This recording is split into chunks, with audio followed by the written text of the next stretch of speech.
ಹೌದು, ನಾನು ಒಂದು ಶಾಲೆ. ನಿಮ್ಮ ಶಾಲೆಗೆ ಏನು ಕಲಿಸ್ತೀವಿ? ನಮ್ಮ ಶಾಲೆಲ್ಲ ಸಾಯ್ಲಿಕ್ಕೆ ಕಲಿಸ್ತೀವಿ. ಸಾಯ್ಲಿಕ್ಕೆ ಕಲಿಸೋದೇನು, ಸತ್ಯ ಸಾಯ್ತೀವೆಲ್ಲ. ಹಂಗಲ್ಲ, ಹಿಂಗೆ ಸಾಯ್ಲಿಕ್ಕೆ ಬರ್ಬೇಕಲ್ಲ, ಹಿಂಗೆ ಸಾಯ್ಲಿಕ್ಕೆ ಬರ್ಬೇಕಲ್ಲ, ತಿರುಗಿಂದು ಸತ್ತಿರಬಾರ್ದು, ಹಂಗೆ ಸಾಯ್ಲಿಕ್ಕೆ ಬರ್ಬೇಕು, ಹಂಗೆ ನಾವು ಕಲಿಸ್ತೀವಿ ಅಂತ. ಸತ್ಪುರುಷರ ವಿದ್ಯಾ ನೋಡ್ರಿ ಹೆಂಗಿರ್ಬ. ವಿವೇಕಾನಂದರು ಏನದು, ನೀನು ಅನ್ನೋದು ಬರೋಬ್ಬರಿ ಅಲ್ಲ.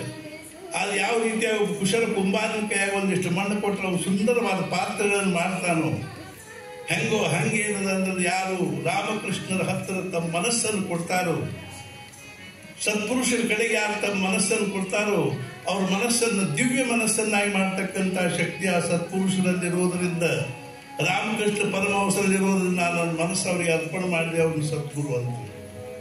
ಮಾವಿನ ಹಣ್ಣು ಕೊಳತು ಹೋಗ್ಯದ. ಇವತ್ತು ನಮ್ಗೆ ಆಶ್ಚರ್ಯ ಪಡ್ತಕ್ಕಂಥ ವಿಷಯ ಏನು, ನಮ್ಮ ದೇಶದ ಮೇಲೆ ಎಂಥ ಆಕ್ರಮಣ ಅದು.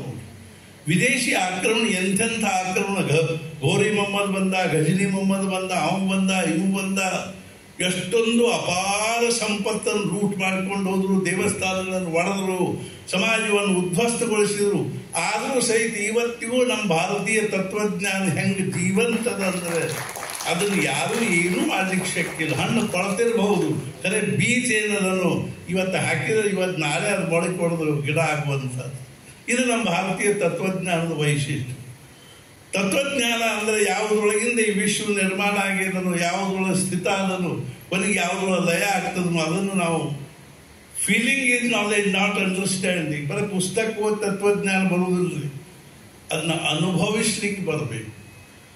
ಅನುಭವ ಜ್ಞಾನವೇ ಹೊರತು ತಿಳುವಳಿಕೆ ಜ್ಞಾನ ಅಲ್ಲ. ಇರ್ಬಾರ್ದು. ಈಗಾಗಲೇ ಕಾರ್ಯಕ್ರಮಕ್ಕೆ ಪೂಜ್ಯ ದತ್ತಾವಧೂತ ಗುರುಗಳು ಆಗಮಿಸಿದ್ದಾರೆ. ಅವರನ್ನ ಗೌರವದಿಂದ ಈ ಕಾರ್ಯಕ್ರಮಕ್ಕೆ ಸ್ವಾಗತಿಸ್ತಾ ಇದ್ದೇನೆ. ಅದೇ ರೀತಿ ಇನ್ನುಳಿದ ಅತಿಥಿ ಅಭ್ಯಾಗತರು ಕೂಡ ಈಗಾಗಲೇ ನಮ್ಮ ಜೊತೆಗಿದ್ದಾರೆ. ಸಭಾ ಕಾರ್ಯಕ್ರಮವನ್ನು ಆರಂಭಿಸ್ತಾ ಇದ್ದೇವೆ. ಪರಮ ಪೂಜ್ಯ ಶ್ರೀ ದತ್ತಾವಧೂತರು ಶ್ರೀ ಬಮ್ಮನ ಚೈತನ್ಯ ಆಶ್ರಮ ಹೆಬ್ಬಳ್ಳಿ ಇವತ್ತಿನ ಕಾರ್ಯಕ್ರಮದ ಸಾನ್ನಿಧ್ಯವನ್ನು ವಹಿಸ್ತಾ ಇದ್ದಾರೆ. ಗುರುಗಳು ಅವರನ್ನ ಗೌರವದಿಂದ ವೇದಿಕೆಗೆ ಬರಮಾಡಿಕೊಳ್ತಾ ಇದ್ದೀನಿ.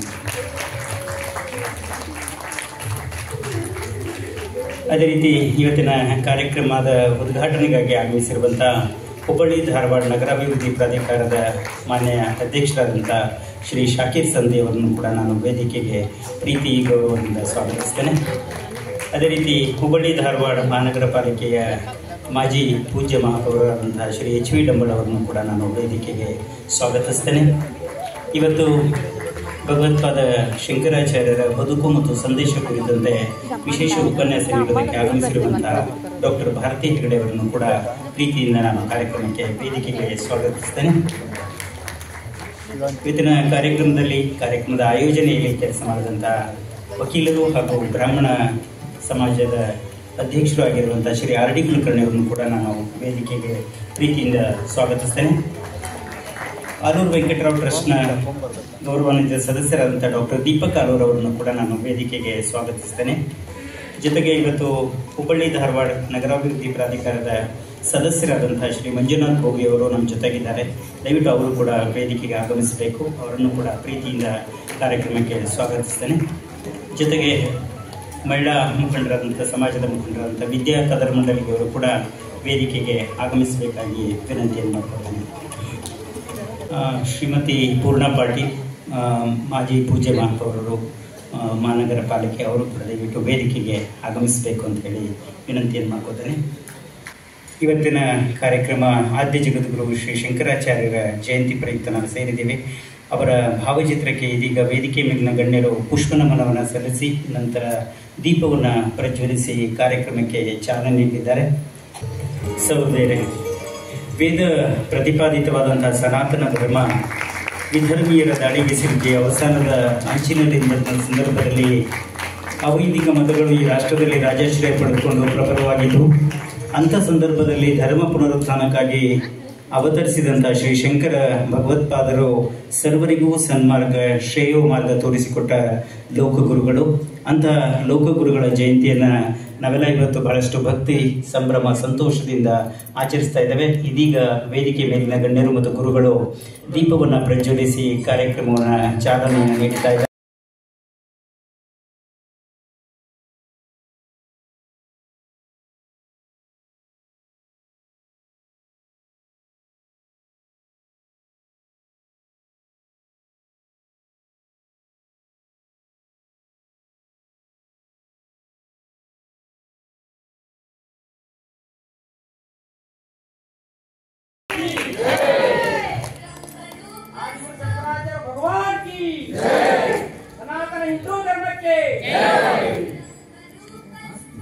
ಇವತ್ತಿನ ವಿಶೇಷ ಉಪನ್ಯಾಸ ನೀಡೋದಕ್ಕೆ ಇವತ್ತು ನಮ್ಮ ಜೊತೆಗಿದ್ದಾರೆ ಡಾಕ್ಟರ್ ಭಾರತಿ ಹೆಗಡೆ ಅವರು, ಸಾಹಿತಿಗಳು. ಅವರು ಇವತ್ತು ವಿಶೇಷ ಉಪನ್ಯಾಸವನ್ನು ನೀಡಬೇಕು ಅಂತ ಹೇಳಿ ಅವರಲ್ಲಿ ವಿನಂತಿಯನ್ನು ಮಾಡ್ಕೋತೇನೆ. ಆಚಾರ್ಯ ಮಧ್ಯಮ ಅಸ್ಮದಾಚಾರ್ಯ ಪರ್ಯಂತಂ ವಂದೇ ಗುರು ಪರಂಪರಂ. ವೇದಿಕೆ ಮೇಲೆ ಉಪಸ್ಥಿತರಿರುವಂಥ ಎಲ್ಲ ಗಣ್ಯರಿಗೂ ಮತ್ತು ಸಭೆಗೆ ಆಗಮಿಸಿರುವಂಥ ಎಲ್ಲರಿಗೂ ನನ್ನ ನಮಸ್ಕಾರಗಳು. ಇವತ್ತು ಶಂಕರ ಪಂಚಮಿ ಅಂತ ಶುಭ ಸಂದರ್ಭದಲ್ಲಿ ನನಗೆ ಮಾತನಾಡಲಿಕ್ಕೆ ಇಲ್ಲಿ ಅವಕಾಶ ಸಿಕ್ಕಿದ್ದು ನನ್ನ ಭಾಗ್ಯ ಅಂತ ಅಂದ್ಕೊಳ್ತೇನೆ. ಎಲ್ಲ ವ್ಯವಸ್ಥಾಪಕರಿಗೂ ಕೂಡ ನನ್ನ ಕೃತಜ್ಞತೆಗಳು. ಶಂಕರಾಚಾರ್ಯರಂಥ ಮೇರು ವ್ಯಕ್ತಿತ್ವದ ಕುರಿತು ಮಾತನಾಡುವಷ್ಟು ಜ್ಞಾನಿ ನಾನಲ್ಲ, ಅಥವಾ ಅವರ ತತ್ವಜ್ಞಾನವನ್ನು ಅರಗಿಸಿಕೊಂಡಂಥ ಬುದ್ಧಿವಂತಿಕೆಯೂ ಸಹಿತ ಇಲ್ಲ ಅಂತಲೇ ಹೇಳಬೇಕು. ಆದರೂ ಸಹಿತ ಈ ಸಂದರ್ಭದಲ್ಲಿ ಶಂಕರಾಚಾರ್ಯರ ಪಾದಪದ್ಮಗಳಿಗೆ ನಮಸ್ಕರಿಸುತ್ತಾ ಒಂದೆರಡು ಮಾತುಗಳನ್ನು ನಿಮ್ಮೊಂದಿಗೆ ಹಂಚಿಕೊಳ್ತೇನೆ. ಶ್ರೀಕೃಷ್ಣ ಹೇಳ್ತಾನೆ, ಯದಾ ಯದಾ ಹಿ ಧರ್ಮಸ್ಯ ಗ್ಲಾನಿರ್ಭವತಿ ಭಾರತ ಅಭ್ಯುತ್ಥಾನಂ ಅಧರ್ಮಸ್ಯ ತದಾತ್ಮಾನಂ ಸೃಜಾಮ್ಯಹಂ. ಯಾವಾಗೆಲ್ಲ ಧರ್ಮ ವಿನಾಶದ ಅಂಚಿಗೆ ಹೋಗ್ತದೋ ಆವಾಗ ಧರ್ಮವನ್ನು ಉದ್ಧರಿಸಲಿಕ್ಕೆ ನಾನು ಹುಟ್ಟಿ ಬರ್ತೇನೆ ಅಂತ. ಈ ಭಾರತ ಭೂಮಿಯಲ್ಲಿ ಅನೇಕ ಮಹಾಪುರುಷರು, ದೈವಾಂಶ ಸಂಭೂತರು ಹುಟ್ಟಿ ಭಾರತವನ್ನು ಒಂದು ಉಳಿಸಿದ್ದಾರೆ. ಭಾರತದ ಸನಾತನ ಸಂಸ್ಕೃತಿಗೆ ಉಳಿವಿಗೆ ಅವರು ಕಾರಣರಾಗಿದ್ದಾರೆ. ಈ ಶಂಕರಾಚಾರ್ಯರು ಸಹಿತ ಅಂಥದ್ದೇ ಒಂದು ಸಂದರ್ಭದಲ್ಲಿ ಹುಟ್ಟಿ ಬಂದವರು. ಇನ್ನೂ ಅನೇಕರಿದ್ದಾರೆ, ರಾಮಕೃಷ್ಣ ಪರಮಹಂಸರು, ವಿವೇಕಾನಂದರು ಇಂಥವರೆಲ್ಲ ಇದ್ದಾರೆ. ಅದು ಸಹಿತ ಶಂಕರಾಚಾರ್ಯರು ಶಿವನ ಸಂಭೂತರು ಮತ್ತು ಅವರು ವಿಶೇಷವಾದ ಶಕ್ತಿಯನ್ನು ಹೊಂದಿದವರಾಗಿದ್ದರು. ಅಷ್ಟವರ್ಷೇ ಭವೇದ್ವೇದಿ ದ್ವಾದಶೇ ಸರ್ವಶಾಸ್ತ್ರ ಷೋಡಶೇ ಕೃತವಾನ್ ಭಾಷ್ಯಂ ದ್ವಾತ್ರಿಂಶೇ ಮುನಿರಭ್ಯಗಾತ್ ಅಂತ. ಅವರು 32 ವರ್ಷಗಳ ಕಾಲ ಕೇವಲ ಬದುಕಿದ್ದು. ಆ 32 ವರ್ಷಗಳ ಕಾಲದಲ್ಲಿ ಎಷ್ಟೊಂದು ಸಾಧನೆಗಳನ್ನು ಮಾಡಿದರು. ಅಂತಹ ಸಾಧನೆಗಳನ್ನು ಜನಸಾಮಾನ್ಯರಿಗೆ ಮಾಡಲಿಕ್ಕೆ ಸಾಧ್ಯ ಇಲ್ಲ. ಅವರ ಸಾಧನೆ ಬಹಳ ಅದ್ಭುತವಾದದ್ದು. ಉಪನಿಷತ್ತುಗಳಿಗೆ, ಬ್ರಹ್ಮಸೂತ್ರಕ್ಕೆ, ಭಗವದ್ಗೀತೆಗೆ, ವಿಷ್ಣು ಸಹಸ್ರನಾಮ ಇದಕ್ಕೆಲ್ಲ ಭಾಷ್ಯವನ್ನು ಬರೆದರು. ಮತ್ತು ಪ್ರಕರಣ ಸಾಹಿತ್ಯ ಅಂತ ಎಷ್ಟೊಂದು ಗ್ರಂಥಗಳನ್ನು ರಚಿಸಿದ್ರು. ಮತ್ತು ಸ್ತೋತ್ರ ಸಾಹಿತ್ಯ ಎಷ್ಟೊಂದು ಸ್ತೋತ್ರಗಳಿವೆ. ನಾವೀಗ ಪಠಿಸುವಂಥ ಸ್ತೋತ್ರಗಳಲ್ಲಿ ಮುಕ್ಕಾಲು ಪಾಲು ಅವರದ್ದೇ ಸ್ತೋತ್ರ ಅಂತ ಹೇಳ್ಬೋದು. ಅಷ್ಟೊಂದು ಸ್ತೋತ್ರವನ್ನು ಶಂಕರಾಚಾರ್ಯರು ರಚಿಸಿದ್ದಾರೆ. ಅಷ್ಟು ಕಡಿಮೆ ವಯಸ್ಸಲ್ಲಿ ಅಷ್ಟು ಶ್ಲೋಕವನ್ನು ರಚಿಸಿದ್ದು ಅಂದರೆ ಅವರು ಆಶುಕವಿತ್ವವನ್ನು ಹೊಂದಿದ್ರು. ಅವರು ತಕ್ಷಣ ಶ್ಲೋಕವನ್ನು ರಚನೆ ಮಾಡಿ ಅದನ್ನು ಹೇಳುವಂತಹ ಸಿದ್ಧಿಯನ್ನು ಗಳಿಸ್ಕೊಂಡಿದ್ರು. ಒಂದು ದಿವಸ ಭಿಕ್ಷಾಟನೆಗಾಗಿ ಶಂಕರಾಚಾರ್ಯರು ಒಂದು ಮನೆಗೆ ಹೋಗ್ತಾರೆ. ಆ ಮನೆಯಲ್ಲಿ ಭವತಿ ಭಿಕ್ಷಾಂ ದೇಹಿ ಅಂತ ಕೇಳ್ತಾರೆ. ಆ ಮನೆಯಲ್ಲಿ ಬಹಳ ದಾರಿದ್ರ್ಯ ಇತ್ತು. ಆ ಮನೆಯಲ್ಲಿರುವಂಥ ಮಹಿಳೆಗೆ ಅವ್ರಿಗೆ ಕೊಡ್ಲಿಕ್ಕೆ ಏನೂ ಸಿಗಲಿಲ್ಲ. ಆವಾಗ ಅವಳು ಒಂದು ಒಣ ನೆಲ್ಲಿಕಾಯಿಯನ್ನೇ ತಂದು ಕೊಡ್ತಾಳೆ. ಅವರ ದಾರಿದ್ರ್ಯವನ್ನು ಅರ್ಥಂತಹ ಶಂಕರಾಚಾರ್ಯರು ಆವಾಗ ಅವರ ಬಡತನವನ್ನು ದೂರ ಮಾಡಿಸುವ ಸಲುವಾಗಿ ಮಹಾಲಕ್ಷ್ಮಿಯನ್ನು ಪ್ರಾರ್ಥಿಸ್ತಾರೆ. ಆವಾಗ ಅವರು ಕನಕದಾರ ಸ್ತೋತ್ರವನ್ನು ಪಠಿಸ್ತಾರೆ. ಅವರು ಪಠಿಸಿದ ನಂತರ ಅವ್ರ ಮನೆಯಲ್ಲಿ ಸುವರ್ಣ ನೆಲ್ಲಿಕಾಯಿಯ ಮಳೆಗರಿತಾಳೆ ಮಹಾಲಕ್ಷ್ಮಿ. ಇವತ್ತಿಗೂ ಸಹಿತ ಸ್ವರ್ಣತಿಲ್ಲಮ್ಮ ಅನ್ನುವಂಥ ಕುಟುಂಬದವರು ಅವರೇ ಆಗಿದ್ದಾರೆ, ಅಥವಾ ಅವರು ಇನ್ನೂ ಶ್ರೀಮಂತರೇ ಆಗಿ ಉಳಿದಿದ್ದಾರೆ. ಹೀಗೆ ಕನಕದಾರ ಸ್ತೋತ್ರವನ್ನು ನಿತ್ಯವೂ ಪಠಿಸುವುದರಿಂದ ಬಡತನ ದೂರ ಆಗ್ತದೆ ಅನ್ನುವಂಥ ಭಾವನೆ ಇವತ್ತಿಗೂ ಸಹಿತ ಇದೆ. ಇನ್ನೊಂದು ದಿವಸ ಶಂಕರರ ತಾಯಿ ದಿವಸನೂ ಅವಳಿದು ದೇವಿಗೆ ಹಾಲನ್ನು ನೈವೇದ್ಯ ಮಾಡುವ ರೂಢಿ ಇತ್ತು. ಅವಳು ಶಂಕರರಿಗೆ ಹೇಳ್ತಾಳೆ, ನೀವು ಶಂಕರ ಪೂಜೆ ಮಾಡ್ಕೊಂಡು ಬಾ, ಹಾಲು ನೈವೇದ್ಯ ಮಾಡ್ಕೊಂಡು ಬಾ ಅಂತ. ಶಂಕರರು ಹೋಗ್ತಾರೆ. ದೇವಿ ಕುಡಿತಾಳೆ ಅನ್ನುವಂಥದ್ದು ಶಂಕರರ ಭಾವನೆ. ಎಷ್ಟೇ ಪ್ರಾರ್ಥನೆ ಮಾಡಿದ್ರು ದೇವಿ ಕುಡಿಲಿಲ್ಲ. ಆವಾಗ ಶಂಕರರು ಅಳ್ಲಿಕ್ಕೆ ಪ್ರಾರಂಭ ಮಾಡ್ತಾರೆ, ಅಂದ್ರೂ ಸಹಿತ ಕುಡಿಯೋದಿಲ್ಲ. ಆವಾಗ ಶಂಕರರು ಬೇರೆ ದಾರಿ ಕಾಣದೆ ಅವಳ ಪಾದಗಳಿಗೆ ತನ್ನ ತಲೆಯನ್ನು ಬಡಿಲಿಕ್ಕೆ ಪ್ರಾರಂಭ ಮಾಡ್ತಾರೆ. ಆವಾಗ ದೇವಿ ಬಂದು ಹಾಲನ್ನು ಕುಡಿತಾಳೆ, ಆದರೆ ಎಲ್ಲ ಹಾಲನ್ನು ಅವಳು ಕುಡಿಬಿಡ್ತಾಳೆ. ಆವಾಗ ಶಂಕರರು ಮತ್ತಳ್ತಾಳೆ, ಪ್ರಸಾದ ರೂಪವಾಗಿ ಸ್ವಲ್ಪನೂ ಇಡ್ಲೇ ಇಲ್ಲ ಅನ್ನೋ. ಆವಾಗ ದೇವಿ ತನ್ನ ತೊಡೆ ಮೇಲೆ ಶಂಕರರನ್ನ ಕೂರಿಸ್ಕೊಂಡು ಸ್ತನಪಾನವನ್ನ ಮಾಡಿಸ್ತಾಳೆ. ಆವಾಗೇ ಹುಟ್ಟುಕೊಂಡಿದ್ದಂಥ ಸ್ತೋತ್ರ ಸೌಂದರ್ಯ ಲಹರಿ ಇಷ್ಟು ಅತ್ಯದ್ಭುತವಾದದ್ದು. ಶಂಕರರ ಸ್ತೋತ್ರಗಳಲ್ಲೆಲ್ಲ ಶಿವಾನಂದ ಲಹರಿ ಮತ್ತು ಸೌಂದರ್ಯ ಲಹರಿ ಅತ್ಯಂತ ಶ್ರೇಷ್ಠವಾದವುಗಳು ಅಂತ ಹೇಳಿದ್ದಾರೆ. ಶಂಕರರ ಅಂದರೆ ಅವರು ತುಂಬ ಬಡವರೇ. ಅವರು ಸಹಿತ ತಾಯಿ ಪೂರ್ಣಾ ನದಿಗೆ ಹೋಗಿ ನೀರು ತಂದುಕೊಂಡು ನೀರು ತರ್ತಾ ಇದ್ಲು. ಪೂರ್ಣಾ ನದಿ ಸ್ವಲ್ಪ ದೂರದಲ್ಲಿ ಇತ್ತು. ಒಂದು ದಿವಸ ಬಿಸಿಲಲ್ಲಿ ಬರುವಾಗ ಅವಳು ನೀರನ್ನ ಬೇರೆ ತಗೊಂಡು ಬರ್ತಾ ಇದ್ಲು, ಬಿದ್ದು ಬಿಡ್ತಾಳೆ. ಆವಾಗ ಶಂಕರರಿಗೆ ಬಹಳ ದುಃಖ ಆಗ್ತದೆ. ದುಃಖದಿಂದ ಅವರು ಏನು ಮಾಡಬೇಕು ಅಂತ ಯೋಚನೆ ಮಾಡ್ತಾರೆ. ಅವರು ಗಂಗೆಯನ್ನ ಪ್ರಾರ್ಥನೆ ಮಾಡ್ತಾರೆ. ಆ ದಿವಸ ಎಲ್ಲ ಕೂತ್ಕೊಂಡು ಗಂಗೆಯನ್ನ ಪ್ರಾರ್ಥನೆ ಮಾಡ್ತಾರೆ. ಆಗ ಮರುದಿವಸ ಬೆಳಗಾಗುವಷ್ಟರಲ್ಲಿ ನೋಡ್ತಾರೆ, ಗಂಗೆ ಪೂರ್ಣಾ ನದಿ ಮನೆ ಮುಂದೆ ಹರಿತಾ ಇತ್ತು. ಆವಾಗೇ ಹುಟ್ಕೊಂಡಿದ್ದು ಗಂಗಾ ಸ್ತೋತ್ರ, ದೇವಿ ಸುರೇಶ್ವರಿ ಭಗವತಿ ಗಂಗೆ ಅಂತ. ಅದು ಆವಾಗ ಅವರು ಆಶುಕವಿತ್ವ ಆವಾಗೇ ಹಾಡಿದಂಥ ಸ್ತೋತ್ರ. ಇನ್ನು ಶಂಕರಾಚಾರ್ಯರಿಗೆ ಸನ್ಯಾಸ ಸ್ವೀಕಾರ ಮಾಡಬೇಕು ಅಂತ ಬಹಳ ಆಸೆ. ಆದರೆ ತಾಯಿಗೆ ಮಗ ವಂಶೋದ್ಧಾರಕ ಆಗಲಿ ಅನ್ನುವಂಥದ್ದು.